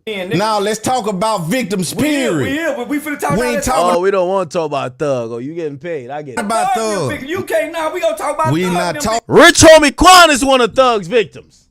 about Oh, let me Thug. get some of Thug. Man, we not talking about Thug, man. We leaving Thug out of this. No, we ain't. We leaving Thug out of this. Yeah, all right, man. We moving No, we ain't. forward. Yo, Big Bang, I give you the props because this is why you're where you're at, and this is why this bozo's where he's at. We moving Let's end the interview forward. then. Let's end the Nah, interview. we ain't got to you end can't. Nah, we can end the interview. We nigga. moving forward. We can end the interview. Man, nigga. we moving Man, forward, we can't talk Charleston. about Thug and them victims. We not talking we about can't talk about Thug, Thug, man. Yo, this nigga is playing a hell of a defense for Thug, huh? What kind of would I be to let you talk Nigga, about what you Thug? mean? I mean, what type of nigga would you be? A podcaster? front of Nigga, we me talking like about that? Thug victims, nigga. The What kind of victims? victims? Victims of crime. Let's What do you mean, what type of victims? Criminal victims, nigga. talk about Murders. it. Talk. Murder, what I need to talk for? Let's go to Nut Mama and them. Let's get to it. Nut Mama family up here. Get Nut family up here. Salute the nut. Get I that just family had. up, bro. Listen, I'm the nigga talk to both sides. Let me see what get the name of these victims. What's Thug baby mama got? I talk to both What's sides. Thug baby mama got? We ain't killed? talking about Let's talk Thug. to victims. Then man, I don't want to talk no more. We ain't can't talk talking about Thug, Charleston. Let's talk about victims then. Let's talk about Name victims. some. Of who? What? All these murders. I don't watch that shit. I'm not talking about them little, bro. Man, let me get the detective on her. We're not talking about Thug, brother. Let me get the detective. Let's talk about some other Let things. let's call the victims of any rap crime then. Let's Come talk on, about it. Dirk, let's name some of Dirk victims. I don't really know That's him. what I'm talking about. Y'all stay focused on the rappers. That's what I'm talking about right there, homie. The victims is This is why, with all due respect, this is with all due respect. And I rock with, and I've told this to Charleston. This is why I believe Charleston's on a different level than most of the talking heads that come from the streets. Including even Wack, and I love Wack. Wack is highly entertaining. But Charleston has this extra edge that he gets to that he leaves everybody behind. I promise you. He leaves all these niggas in the dust. And I'm sorry to say it. Because, and obviously like a nigga like this, like Wack is way above this bozo that's being interviewed, that's interviewing Charleston. But what Charleston is really good at, he knows anytime he's talking to a street nigga, they're masquerading in hypocrisy because they want to seem cool with the killers. The podcasters who claim they're street dudes want to seem cool with the killers. So they don't want to talk about the other side of the coin. By the way, I always keep telling y'all, when I did the War in Chirac, it was not meant. I didn't even know why rappers liked it. I made it for the kids who told me that they were scared to go outside. I was surprised when the rappers liked it, but I guess when, I was calling them savages. I thought these were negative terms. It was crazy when I see niggas start naming their mixtapes after what I called him. I called a nigga a demon, and he named his shit after that. I'm like, what? I called a nigga a savage, and he said, yes. I called Chief Keef Baphomet. Nigga, that's the fucking devil. These are demonic things. I referred to them as demonic things based on what they were saying, and they embraced it. They said, oh, man, that's fire. I like that. I was like, what the hell? Nigga, I'm dissing them. They took it as props. I've never seen such a thing. Remember that. I called Chief Keef Baphomet, nigga. He liked it. I'm just keeping the bean with you. invisible, but they pain ain't. They talk about who they killed, what they done. Oh, we can't talk about my nigga. Your for killing. He hurt people. Nigga, Let me ask you a with victims question. in the leg. I ain't never shot a Hold gun me at a black man. accountable for what I done. I've never shot a gun at a Hold black man. me accountable I've for never what shot I a gun done. at a gun. This is I've one never shot a thing. gun at a This black is where man. you gonna find out that I've I'm never shot a illegal. gun at a black man ever before in my life. Salute I've to never you. kicked a black man in the head. Salute on the to ground. you. I've never brought harm to a black man. They have. I haven't. I've never sold dope in the black community. I haven't. I've never sold dope I to my sold people. dope to the- I've never sold dope to my people. You can't shine on me with that Shit, one, bro. nigga. I'm the And I ain't nigga. got no felony convictions. I ain't never left my kids. I ain't never left mine. You went to prison on them. They were old. I don't care you went to prison. I ain't never left mine young or old. It's what make me different from these. Let me say something It's what to make you. me different from these. Day one daddy, still here, Hey, still got. I beat my no charges. felony conviction. I beat and my my kids charges. see me as a hero with no absentees as a father. Me you don't neither. know what them kids went through when you were gone. I didn't leave them, brother. I beat my I wouldn't charges. care. You were gone. If you was Before absent, my if you children were home, you born. can't make no excuse for me. Before my children I don't were wanna hear that born, shit. I went to don't jail. want that shit. I don't want to hear that shit. Yeah, I'm putting it not down. Hindered. I'm not hindered by that shit. I don't nobody no apologies for what I've done as a man. They do. Crimes. I didn't commit crimes to my people. What you talking They didn't- about? You I'm just talking. talking. About crimes predicated Let's against break your it people. down Say, then. let's talk about Let's thugs break and it crimes. down. I ain't got nothing to talk Let's about. talk about me and my crimes I that you won't talk saying about that your- I have. I don't know what I'm talking about. Thug and them crimes I know about. I don't know about yours. What kind of crimes? Let's talk about them. You know them. That's your partner. See, you want to talk about them. I'm I saying do. it's so much to talk about in the world. Murder to black people. Fuck the world. Fuck the world. Let's talk about the destruction that these causing.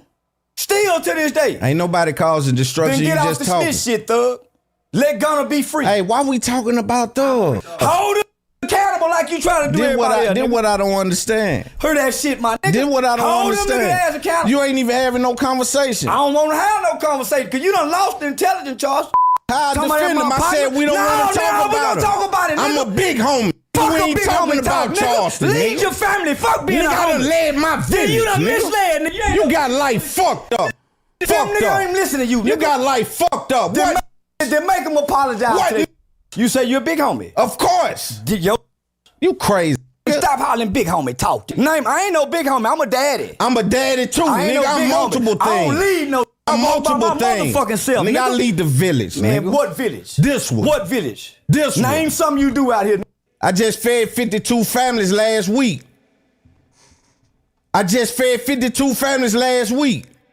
And I'm feeding 500 families I things did for the that shit families. by myself for 10 years. I'm Man, don't doing talk it that out my shit to me. pocket, though. I did it out my pocket for 10 years. Never took $1 from nobody. Yeah, we'll see. That's why I'm so goddamn bold in what I say. I ain't never took I'm a looking grant. for I you. did I'm it by my listening God. to you. And it's documented. It is Is it? documented. How much you spend? What you mean? I didn't keep up with it. Fuck, I ain't itemized nothing. How you spending? How you spending your own money and keeping up with it? Because it was coming as it went. That's what I'm It's telling documented. you. 501c3. See, that's what I'm Hyped saying. about hype youth outreach. It's Tell documented. me how you nigga. spend 'Cause your gotta own pay money ain't taxes on- documented. You gotta pay taxes on So it. how nigga. you don't know I'm if not you the ain't paid accountant, nigga. taxes? I'm not the accountant. nigga. Yeah, you should The have had accountant that do it. information. You I been still talking got 10 it. years. I still got it, nigga. You been I still talking got it. 10 Didn't years. I You just should tell have you had what that I'm gonna do? information. I still do it. I ain't gotta prove it to you. I'm a big name in real life. I'm a big name Not in real my life. world, you ain't, nigga. Is you Not crazy? in my world, you ain't, nigga. I get just, paid man, for everything, man, Charles. Nigga, man, I'm in movies and everything. Nigga, I ain't seen your I don't name wanna nowhere. do movies, Just nigga. Revolt I can TV, do you up. anything. Man, I'm doing an iHeart everything. I nigga. belong to you, nigga. Nigga says an iHeart nigga. Nigga, that don't mean nothing, nigga. What the fuck? This nigga's a clown. Now why we gotta go I there? get my own goddamn money, nigga. I get my own goddamn Why we money. gotta go I don't there? need iHeart to put See, you dick on can't me. shine on me, Charles. I ain't trying to shine, nigga. So You calm it getting the down. Let's have a character. conversation. No, you getting the character, nigga. I don't want the You got character, it now. though. You done already tapped into him. You How? can't untap the character. How we doing You that? asked for it. You got it. You asked How for we it. doing You asked that? for the character. You got it. We playing for the camera, y'all. I'm not That's playing what for he the want. camera. I told him I'm playing. I told him No, I'm I'm playing. not playing for the camera. I'm playing for the camera. But every why time you the camera bring up. this out, Nigga, though? 'cause you I'm brought trying it to out. understand why you bring this brought little it out, shit nigga. You out. won't let me talk about what we need to talk about. I You wanna say you talk wanna about have a lot of candidate, things. but we can't talk about Thug. Nah, I said that's Man, my little I homie. don't care about homies. Nigga, I disrespect homies. See, nigga. come See on, niggas Charles. crash out about their homies. You know nigga. what kind of nigga, man? Man, Come I'm on, trying to man. see How if you they gonna crash do out that about in front of me, Send it at man? the prison about their homie. And I'm nigga, I ain't going. saying homie your homie, but let's go then. That's stupid, though. Man, let's Why play we then. gonna do some 'Cause stupid niggas- shit? Yeah, I ain't gonna lie. This nigga's playing Hall of Fame 99 level defense of Thug's balls. I ain't gonna lie. Like, this nigga is a dick rider. Because Like we that. trying to talk. You don't want to talk about it hurt people? No, listen, Brag man. about hurting people? It's so much to talk about. Man, we spent 30 minutes talking about the sucker, so why we can't That's talk about what I'm that? saying, and that was a mistake. Man, I just had that on my heart because I fuck with and you. his So when thug- you his sat thug down, shit on my heart. and that's the only reason I'm I've tolerating been it. blowing big banks up, saying, Let me banks, see- y'all ain't let me gonna let me see talk your- about it. let me see that light. Y'all ain't gonna let me talk about it. That's the only We reason need- I'm come on, my tolerating it, nigga. 'cause it's on So- your heart. So right now I'm getting ready to put another Murder Change Me event together. DJ Academic, we taking it to Jacksonville. I ain't Talking gonna weird put this to shit me, in no bro. more, man. My nigga, I it don't sound know really how. good. The character, my nigga. But in the road, Charleston White here, lost it. exhausted, state to state. I just put Woody on stage. Fuck with me. He got me in. For the following day after that interview dropped, NBA YoungBoy happened to be in Texas. Okay, they wanted to make sure with me. So Anyway. so we do the face cut. Before he even got there, me being me, you know I gotta run my play. Like, I got the green light To go got in. They never said no because they did not want to. But since I know it's what it is, my name to it. And if you think I'm lying, I can walk you through detailed celebrity content creation. things, or you said a lot of things you seem to think are true about what hurtful YoungBoy. things I said? They dance that they do is look kind of gay. Nah, what you call it? I do research. I do quantitative and qualitative research. And Kirk was a black issue. he was a white man. Come from. from an Well, let me educated man. teach you the stupid. Been telling my Anyway. Leave that there. Cool. Drake looked like he's hitting back. So Drake, which by the way, I didn't know this was a thing. So apparently, where's it at? So Drake liked a picture that Keepsake Solid posted, and I'm guessing this is kind of like true. Let's go to Keepsake Solid. Shout out to them, by the way. This is a Canadian outlet. So they had posted something about Pusha T. And let's see if we could figure out where it is. Hold on, give me a second. Where is the Pusha T thing? Am I tripping? No. Where is it? Okay, I can't find it. I know I posted it. So anyway, so Keepsake Solid had posted a tweet by someone who says, "I'm sorry, this man was 29 and she was 18 when they got together." I won't even address that bullshit he posted. That age difference is geeks or whatever, right? Now, this was after Kirko announced that Pusha T and his wife, Virginia, are expecting their second son, which was due 2026. Okay? Drake liked the picture here where the users calling, or some Twitter person saying, wait, he was damn near 30 and he got with an 18-year-old? Now, keep in mind, there's been this whole thing where they're trying to accuse Drake of like damn near pedophilia. So this may be why Drake is like, reacting to it. Let me see if I could find Pusha T, King Push, his original post. I think this is it. Is it this? Nope. Is this? Yeah. Is this? Give me a second, sir. Oh, here it is. Okay, yeah. It says, all things considered.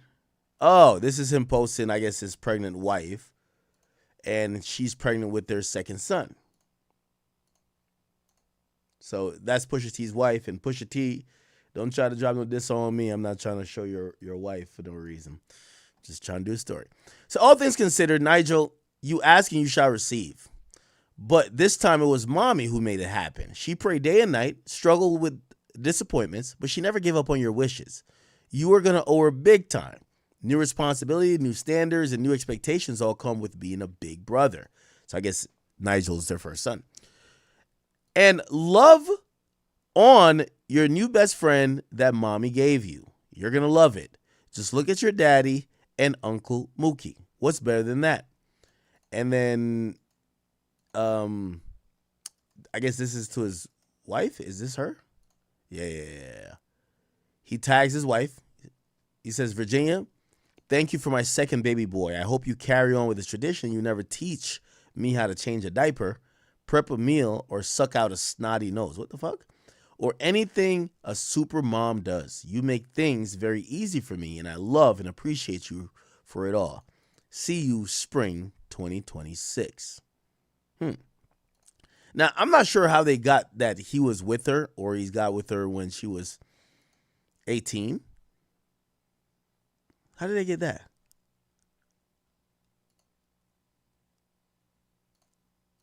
Wait, I'm trying to figure out.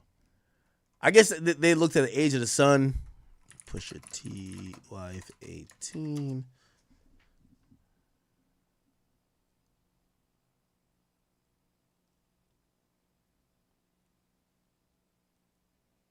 Huh.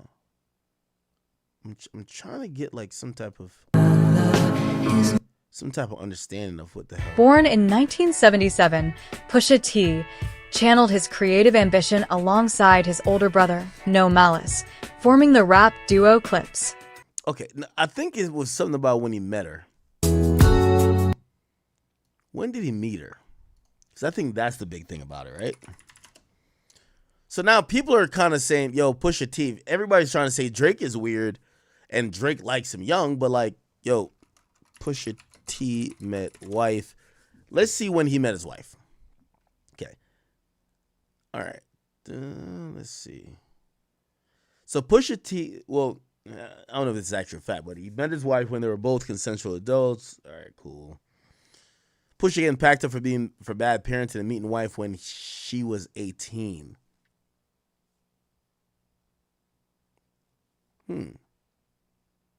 How do we know when they met? And somebody's saying Pusha T met his wife when she was 17.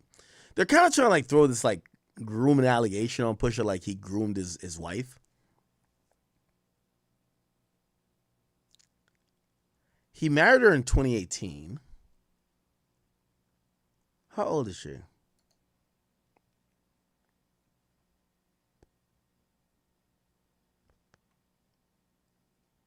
Yeah, I don't really know. I really don't know. Terrence Pusha T. Thornton falsely claimed that Drake was a deadbeat, but he's the one who didn't see his family for a year because he was working. He met his future wife when he was 31 and she was 19. Is it 19 or 18? I don't know. Where are people going with this 18 and 19 thing?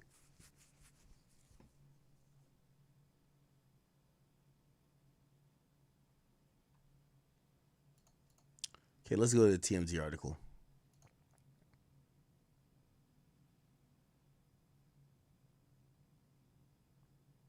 Does it say when he met her? They've been together for nearly 2 decades. They walked down the aisle in 2018 after 11 years of dating. I guess people like kind of like did the whole age calculation. They're saying he met her at 18. Now, with all due respect, I'm gonna sit this one out. That's his wife. I don't know the full details on what what he did or what he didn't do or when he met her. Clearly, no one, and I haven't seen anyone accuse him of meeting her when she was underage. So yeah, I get it. Yes, if he was 30 and she was 18, maybe you guys are like, yo, that's kind of odd. That's a little creepy, whatever. But it doesn't seem like it was illegal. It doesn't seem like he was dating her, even though some people would probably contend if he's with her in a relationship at 18, he probably talked to her when she was 17. But let's not go down that path without any type of proof. Let me see.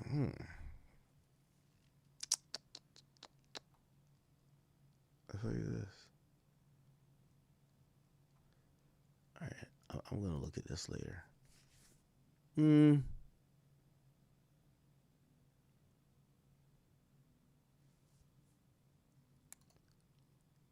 Pusha T. Let's see.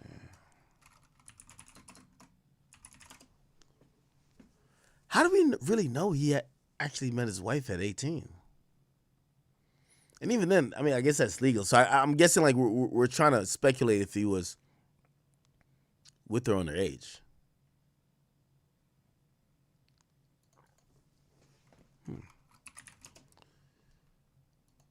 Pusha T. Wife met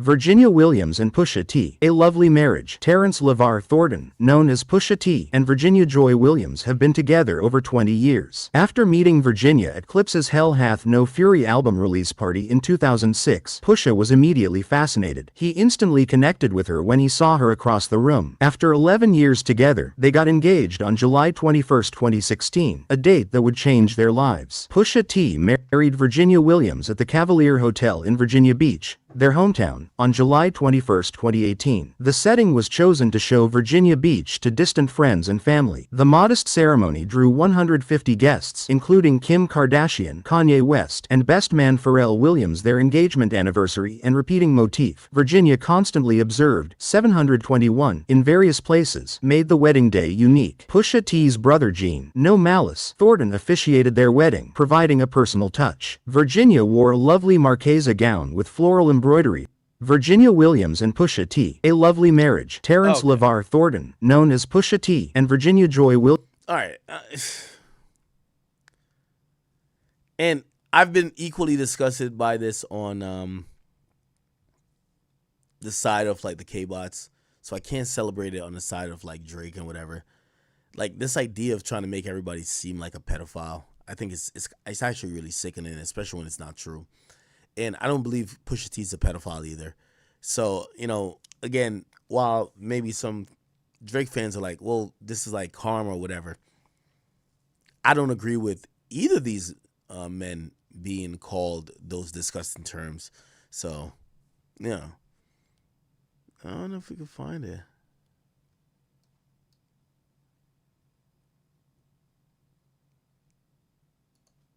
The girls are fighting and roasting over what Pusha T's girlfriend or wife, I'm unsure of which one it is.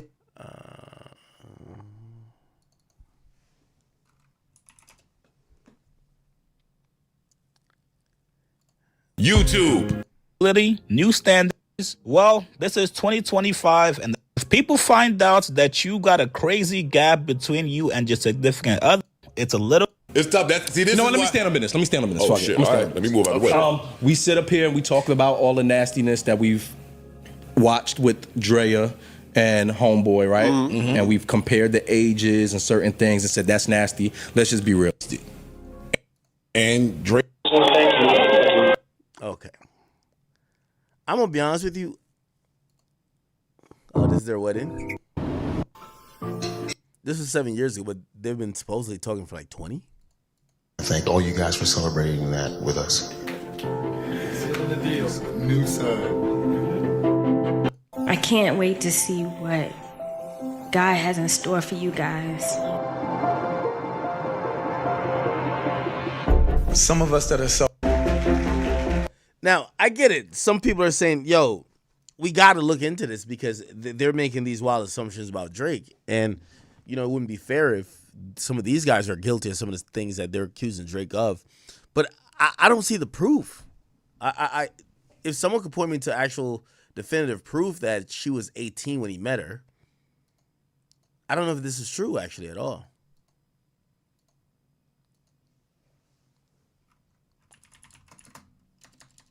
Now, of course, Drake liking that picture people are gonna automatically assume it's true, but we got to figure it out. Let me see.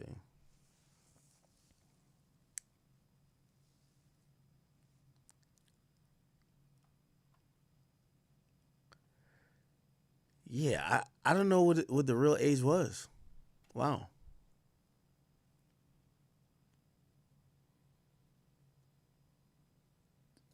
Anyway. Does anyone have any additional info on this? Yo, Gran, you would have it. Does anyone have any additional info on this idea that Pusha T met his wife at 18, which would allow people to think that he was talking to her since at least she was 17, and if he was pushing 30, it would seem very odd. Does anyone have any actual proof on all this?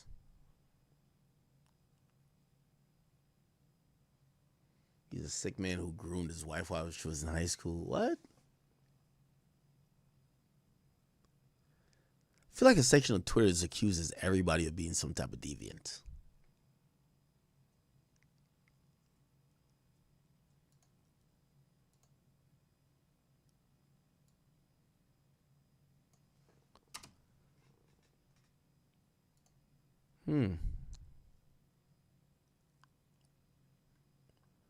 Yeah, he never says anything.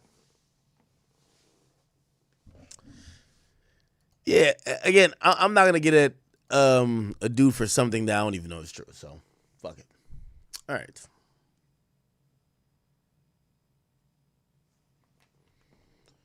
All right. Give me a second. Let me try to pull up.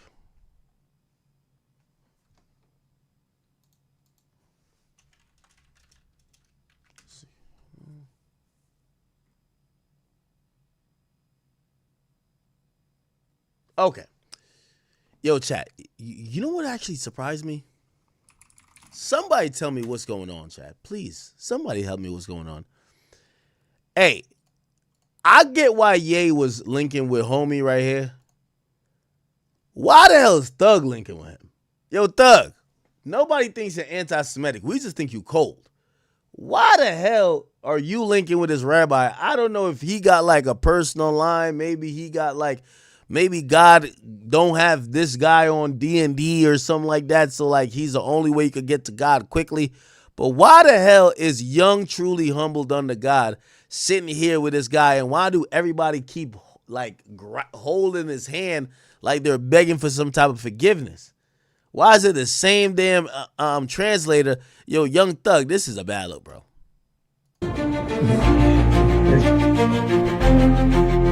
Is this a skit?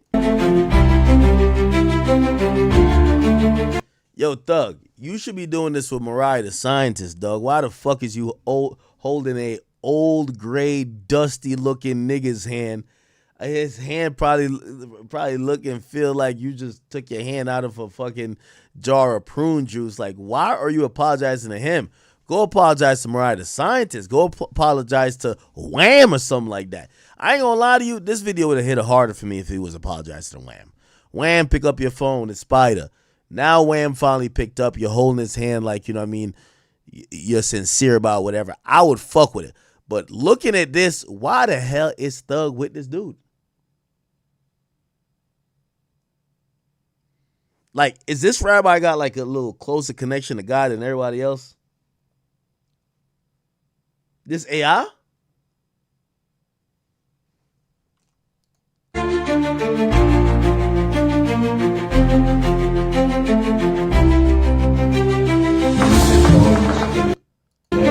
What the fuck? Who's this?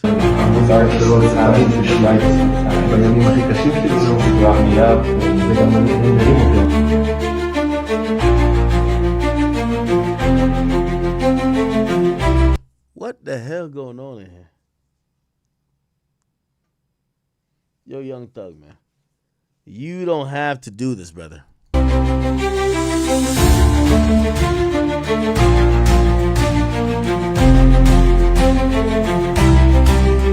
I ain't gonna lie, Thug might be washed, bro. I rock with Thug, but that nigga might be washed, bro. Yo, Thug, in no way you out of touch this much that you feel so cold, you just apologizing to Jewish people for no reason, nigga. This is ridiculous. Thug, this is fucking ridiculous. You just apologizing to everybody, hoping that you get back lit again? What the hell?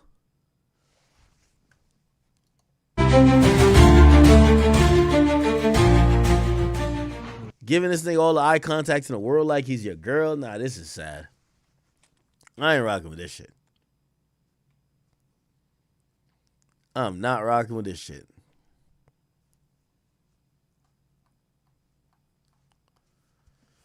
Let me see.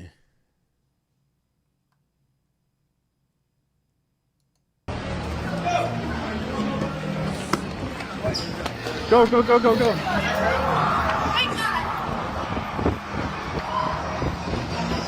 This is no, next one. They're showcasing a Cardi concert. I'm gonna see that later on today. All right. Let me hit a few quick topics real quick.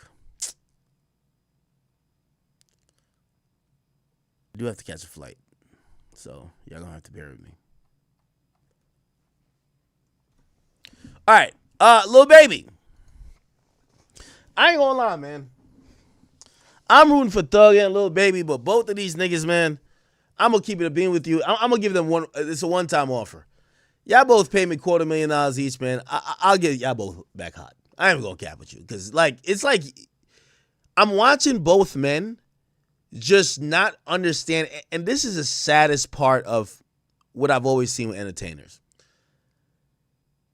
A lot of these guys luck up into really good marketing and aura because when they're not in a privileged position, they cannot figure out the source of how to get back to that same level. What am I talking about? I feel Thug is trying everything, trying to get back super lit. I don't think he's found it yet. Who I also think is trying everything is Lil Baby. Lil Baby realizes this might be the last hurrah. If this shit don't work, people just gonna keep calling him or clowning him as a has-been for as long as he damn lives. Lil Baby dropped a new song. And in this song, he seemingly is taking aim at a few people, okay? I'll read some of the lyrics. Niggas be low-key, depressed, while it look like I'm at my best. They know they don't want to beef with me. The owners want to meet with me. Bad bitch, 12-hour flight to come sleep with me. She like, cause I'm a real street nigga. All I'm saying is, when it pop, just keep it in the street, nigga. Make a rapper take off his clothes. That boy a male stripper try to speak on me to throw it off. These niggas still snitching. This little button on the back will show a nigga how to switch it up. Push up on him at the gym. I hope niggas doing they push-ups for a fact. You niggas is hoes. All right, cool. Now, the relevant part of this like, really long verse is a part where he says, let me see if I can get to it. Oh, here. He says, all I'm saying is that when it pop, keep it in the street, nigga. Make a rapper take off his clothes. That boy a male stripper. Now, people are believing that he's actually dissing Offset. Now, if you don't know the whole folklore or this tale that people tell a lot, we see someone like Offset. So there's this grainy footage that Offset was supposedly beat up by Lil Baby 4PF crew. Let me give you the details in the T, and I don't know if any of this is true, but I'll tell you what I've heard. So Lil Baby was trying to stop his crew from going in the pockets of... Wait, what am I saying? Yeah, Lil Baby was preventing his crew, the 4PF crew, from going in the pockets of Offset. Why were they trying to do that? Now, apparently, 42 Doug had gotten finessed or something like that at a dice game that they were playing inside. And it's one of those situations where when it comes to wait, what am I saying? It's one of those situations where, okay, Offset has never really acknowledged it, but a lot of people have heard about it, and people feel like Lil Baby's trying to get hot by kind of like making it extra hot now that he did that. So he's kind of also poking fun at Offset, and Offset basically is trying to let this pass over because the whole story goes, Offset was gambling with 42 Doug. 42 Doug used to be a part of like whatever, like kind of 4PF or 4PF adjacent. Essentially, while trying to do whatever he was doing with 42 Doug, 42 Doug felt like he was finessed. He lets the 4PF guys know. They get into Offset.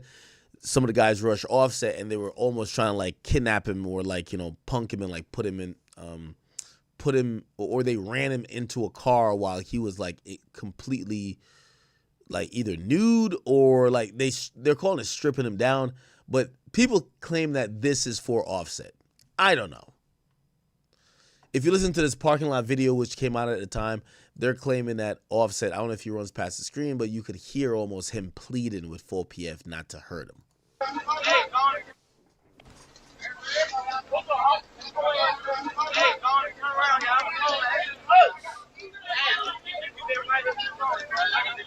Yeah, and there's a bunch of stuff happening now. I will say, in this video, supposedly in this video, you will see Lil Baby actually come out, and he confronts his crew, and he's telling them, break it up. He's like, yo, leave that man alone. Don't do nothing. And some people thought that was him being smart because, yo, he's at the end of the day, he's on tour with this guy. And if somebody feels a certain type of way, it could, it could fuck it up. And at the time, I believe Baby and Offset was they were on tour.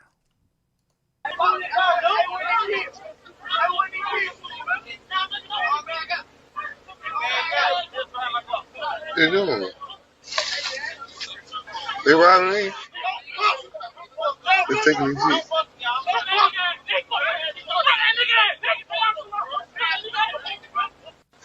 Now they claim that this was Lil Baby here, and apparently there's, if you listen to the audio real good, you'll hear Lil Baby shouting at his homies saying, "Don't do that." Like, don't, basically trying to tell him like they shouldn't violate. They're doing it. They riding in. They're taking these seats.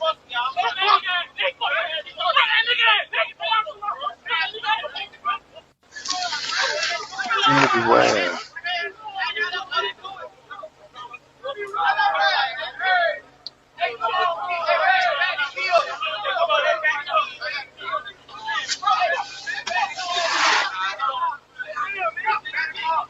Now this is Baby right here that they're claiming that he's trying to tell him to back the fuck up off of Offset. None of this is confirmed, by the way, but this is just a long standing rumor, and I think the song made people think that, oh no, this is actually true.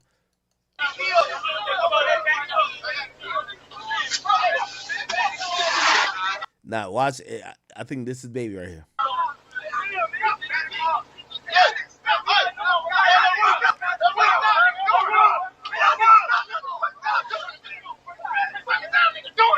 The Baby. The Baby. So that's Lil Baby screaming at his niggas saying, what the fuck are y'all doing? The Baby. The Baby. The Baby. The Baby.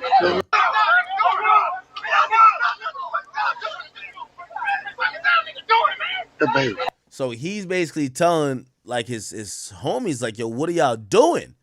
Y'all are like attacking this guy and y'all about to do some crazy shit. Like, we're on the same label, we're on tour. Like, what the fuck? The Baby. The Baby. The Baby.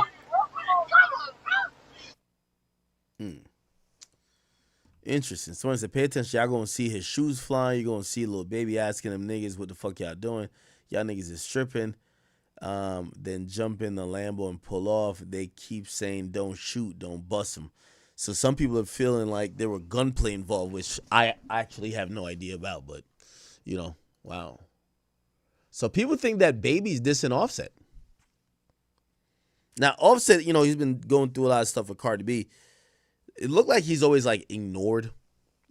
He's ignored Baby, but maybe this is something that's going to, like, almost force him to respond in some type of way. Maybe not. I don't know, man.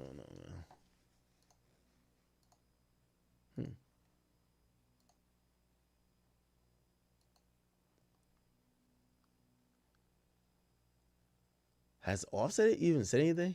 You don't need to post, Vic. You don't need to post. One. Let go. Let go. Knock your head off, Sid. Knock your head off, Sid. Knock your head off, Sid. Knock your head off, Sid. Yeah. Knock your head off, Sid. Knock your head off. So this is the old video, but it looked like, most of these issues came from gambling.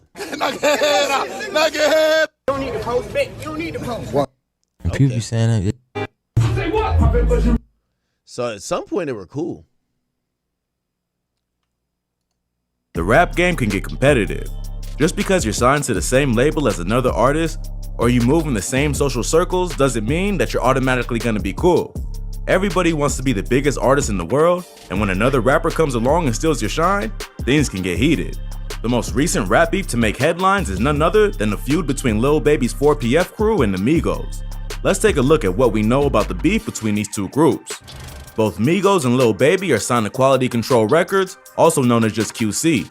QC was founded in March 2013 by Kevin Lee, also known as Coach K, and Pierre Thomas, or just P. Both men are respected names in Atlanta hip-hop and have close ties to Gucci Mane and other famous drill rappers from the city. Other artists signed to the label include Lil Yachty, The City Girls, Duke Deuce, and many more.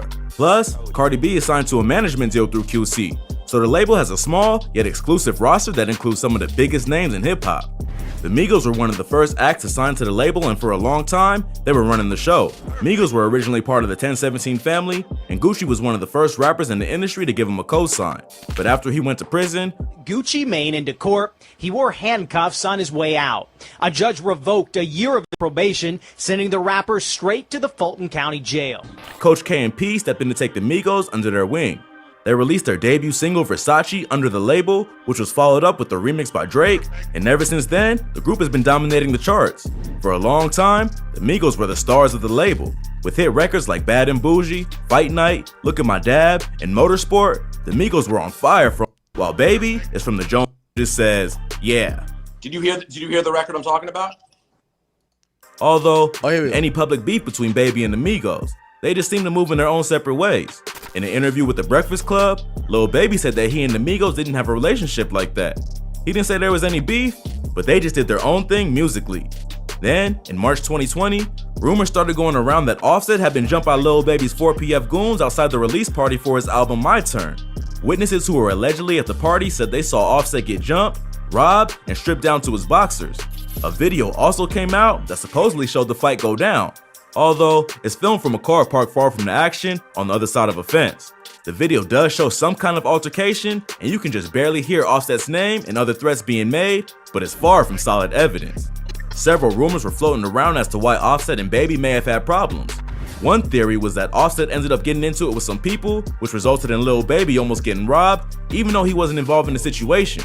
Another theory was that Offset owed someone in Baby's camp 50 racks, but refused to pay, so they beat him up. Both Lil Baby and Offset denied this rumor. When the blog reported the story, Baby commented on the post, saying it's all cap. He also posted a slide to his Instagram story with the caption, "Stop spreading fake news. That's fake, please." Offset also posted a video on Instagram showing his face to flex that he didn't get scratched up. We're not really sure what to make of the whole thing, but the fact that neither side wants to talk about it is just kinda weird. The rumors died down after a while because it was the word of some random fans on the internet against the two people who were allegedly involved. So, even with the videos as evidence, it isn't much of a beef if both rappers deny they have problems. But fans also noticed that Offset had unfollowed both Lil Baby and P on social media, suggesting that maybe there was more going on behind the scenes than fans knew. Later that year, the Migos shocked the rap community when they filed a lawsuit against QC for allegedly stealing millions of dollars from them. They actually sued their former attorney, Dame, so he was clearly referencing his label mates. Since they are rumored to already have beef, the post led fans to believe that another altercation had happened between the two crews. There wasn't much context to it, and this time, there weren't any witnesses to report what happened. But as more clues come to light, the more it seems like the beef between Baby and Migos is real and not just drama made up by fans. None of the rappers involved have addressed the Baby. The Migos, he isn't all that specific, so he could be talking about Lil Baby or any other rapper he came up with who started. All right. So, I mean, look like something happened. I think Baby is making more direct references. I ain't gonna lie. And I think this is one of his best songs in a while. I think Baby's taking my advice. Bro, you either gotta rap about some shit. I get it. Yo, Fonnie Willis got Baby scared to make music about killing niggas. Yo, Baby, newsflash. You might have to risk your freedom to get back hot, bro. Okay, we don't want to hear about you tricking. That shit is not popping. Again, niggas like Youngboy do it all the time. They risk their freedom by Youngboy still on every track talking about he got 7 bodies. You know what I mean? Youngboy do not give a fuck. Youngboy done got locked up. We ain't even ever seen Lil Baby in jail. Like, and I'm not saying we want you to go to jail. The point is that it looked like Lil Baby shook because of Fonnie Willis, and then the other niggas that's in hip hop, they gonna give us, or they're giving people what they want despite all that other shit. And I think that's where it kind of looks a little bit odd, But I do think the song's dope. I like it, but is this a song to like kind of take Baby back to that run that we're used to him on? I don't know. They're acting extra after they got some clout. One thing's for sure, even if there is smoke, neither side will likely admit it. They may send sneak disses here and there or avoid promoting each other's albums, but they're on the same label at the end of the day, and that kind of attention can only be bad for business. Yeah, anyway. So, no, I'm keeping it being with you. Yo, I think Baby's music really not hitting, but that nigga ain't talking about nothing. That nigga got scared of Fonnie Willis. That's why I like the song. At least that nigga talking about a real beef. I know he dissing Offset. Offset's my man. I like Offset.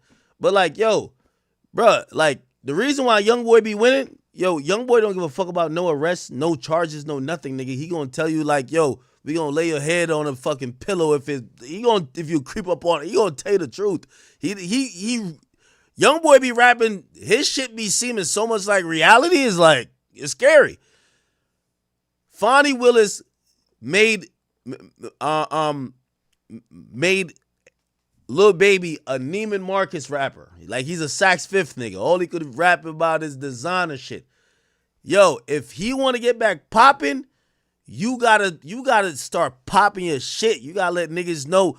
Wasn't 4PF robbing and beating everybody up? I heard that was like a killer goon squad. I know you're not claiming them no more. You changed it to CBFW some shit. But nigga, you gotta rap about the crime they used to do, gang. You gotta stand on it. That's what fans be wanting to know. We want to know the tea. Who y'all robbed? Who y'all shot? Sneak this and do something. I'm sorry. And this is why I like this song. Because is it ironic? The first song from Baby I've liked in 2 years, he's basically sneak dissing 3 niggas. It's not the other boy, it's the other boy and the other boy. You know what I mean? Yo, it is what it is. When Fonnie Willis gets y'all too scared to come outside and play, it's not fun. That's all I'm trying to say. Okay?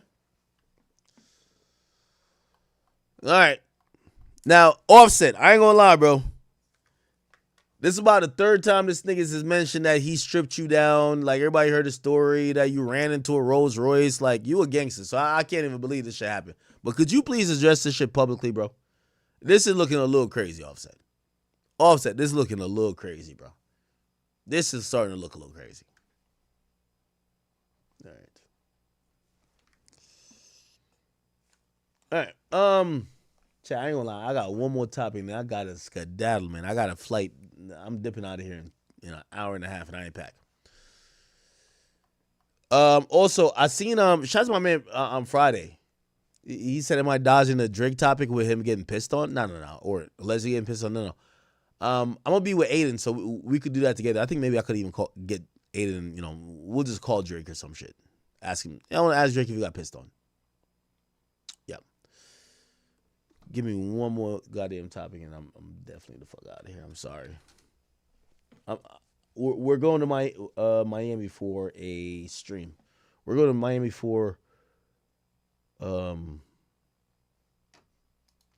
it's a stream with what do you call it again? It's a stream with Cardi. Not necessarily Cardi, but whatever. Yo, chat. I want to watch this thing online, but they my mans, bro. I can't watch it, bro. Y'all seen all that shit with Akash? I can't watch it. That's my man's, though. I can't watch that shit on stream, bro. These are my man's. Fuck. Okay.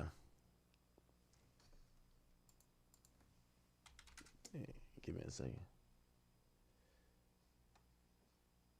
Oh, we could cover Dirk real quick. Now, I don't know what's going on in the Dirk case that the prosecutors are so hell-bent. Like, they're literally, like, extremely hell-bent on, fuck, I can't find it. I think it's Dirk Docket.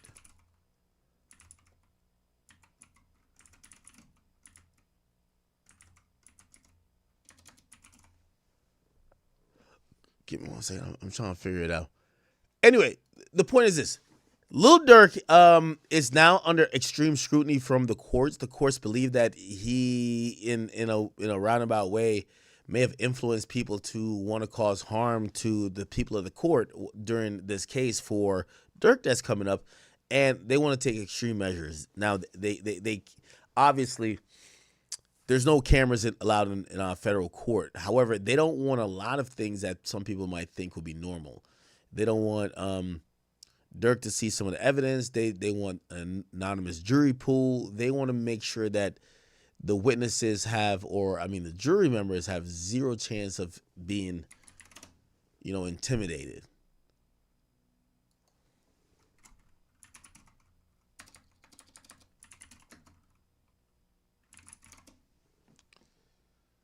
Let me see if I can find an explanation. Give me a second.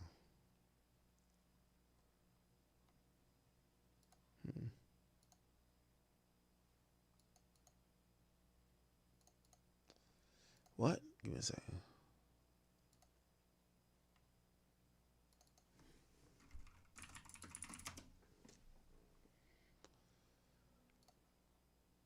All right. Wow. Anyway. All right. So I don't know why I can't find the docket, but essentially, they're making it seem like Durk is trying to get people killed, but not like other witnesses. They're saying like court officials and all these other people. So they're having it where they want this anonymous jury where they feel like it will give them a better and yield them a better result, that Durk can't have any influence, or at least minimize the amount of influence he could have on these particular things, which I don't know. I honestly just don't know. And so what? OTF DD. You want to support me? That it's a female, and they saying Jam is number 2. Jam is the shooter that's in that picture, and they saying that Lil Ted is involved too, number 5. So that's Vonnie, that's Lil Ted, that's Jam, and Didi never received no text. That's why Didi want to get off the case with Lil Durk and them. Because only thing they saying that Didi and they got him in a car with OTF Vonnie. It was 2 cars. Vonnie and Didi, they saying was in 1 car. And then you got Boogie was driving. He never hopped out the Fed, saying that's why he trying to get the case thrown out with the shooting part. Like he wasn't no shooter. So when I said like you basically admitting to it, he want that. He want. There's another YNW Melly thing. Oh, I might have to do this tomorrow. Fuck. Why did I stream so fucking late, man? God damn. Yo, chat, I'm getting off here. I ain't gonna lie to you. Because I gotta go make this. I can't miss this flight. I can't miss this fucking flight.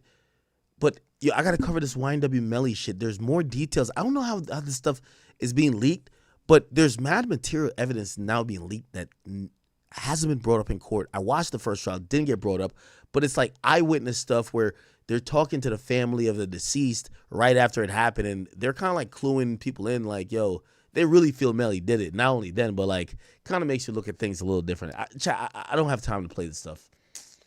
Fuck. Chat, I ain't gonna lie to you. You can give me an L, but I'm getting off here. I got to make this flight. Hopefully, me, Aiden, Cardi will be something, whatever. But I'm gonna come back and I'm gonna explain the whole Durk thing. I'll have the docket up, and then I'll explain the YNW Melly thing. So I'm just gonna apologize because I do gotta go get packed and go make this flight.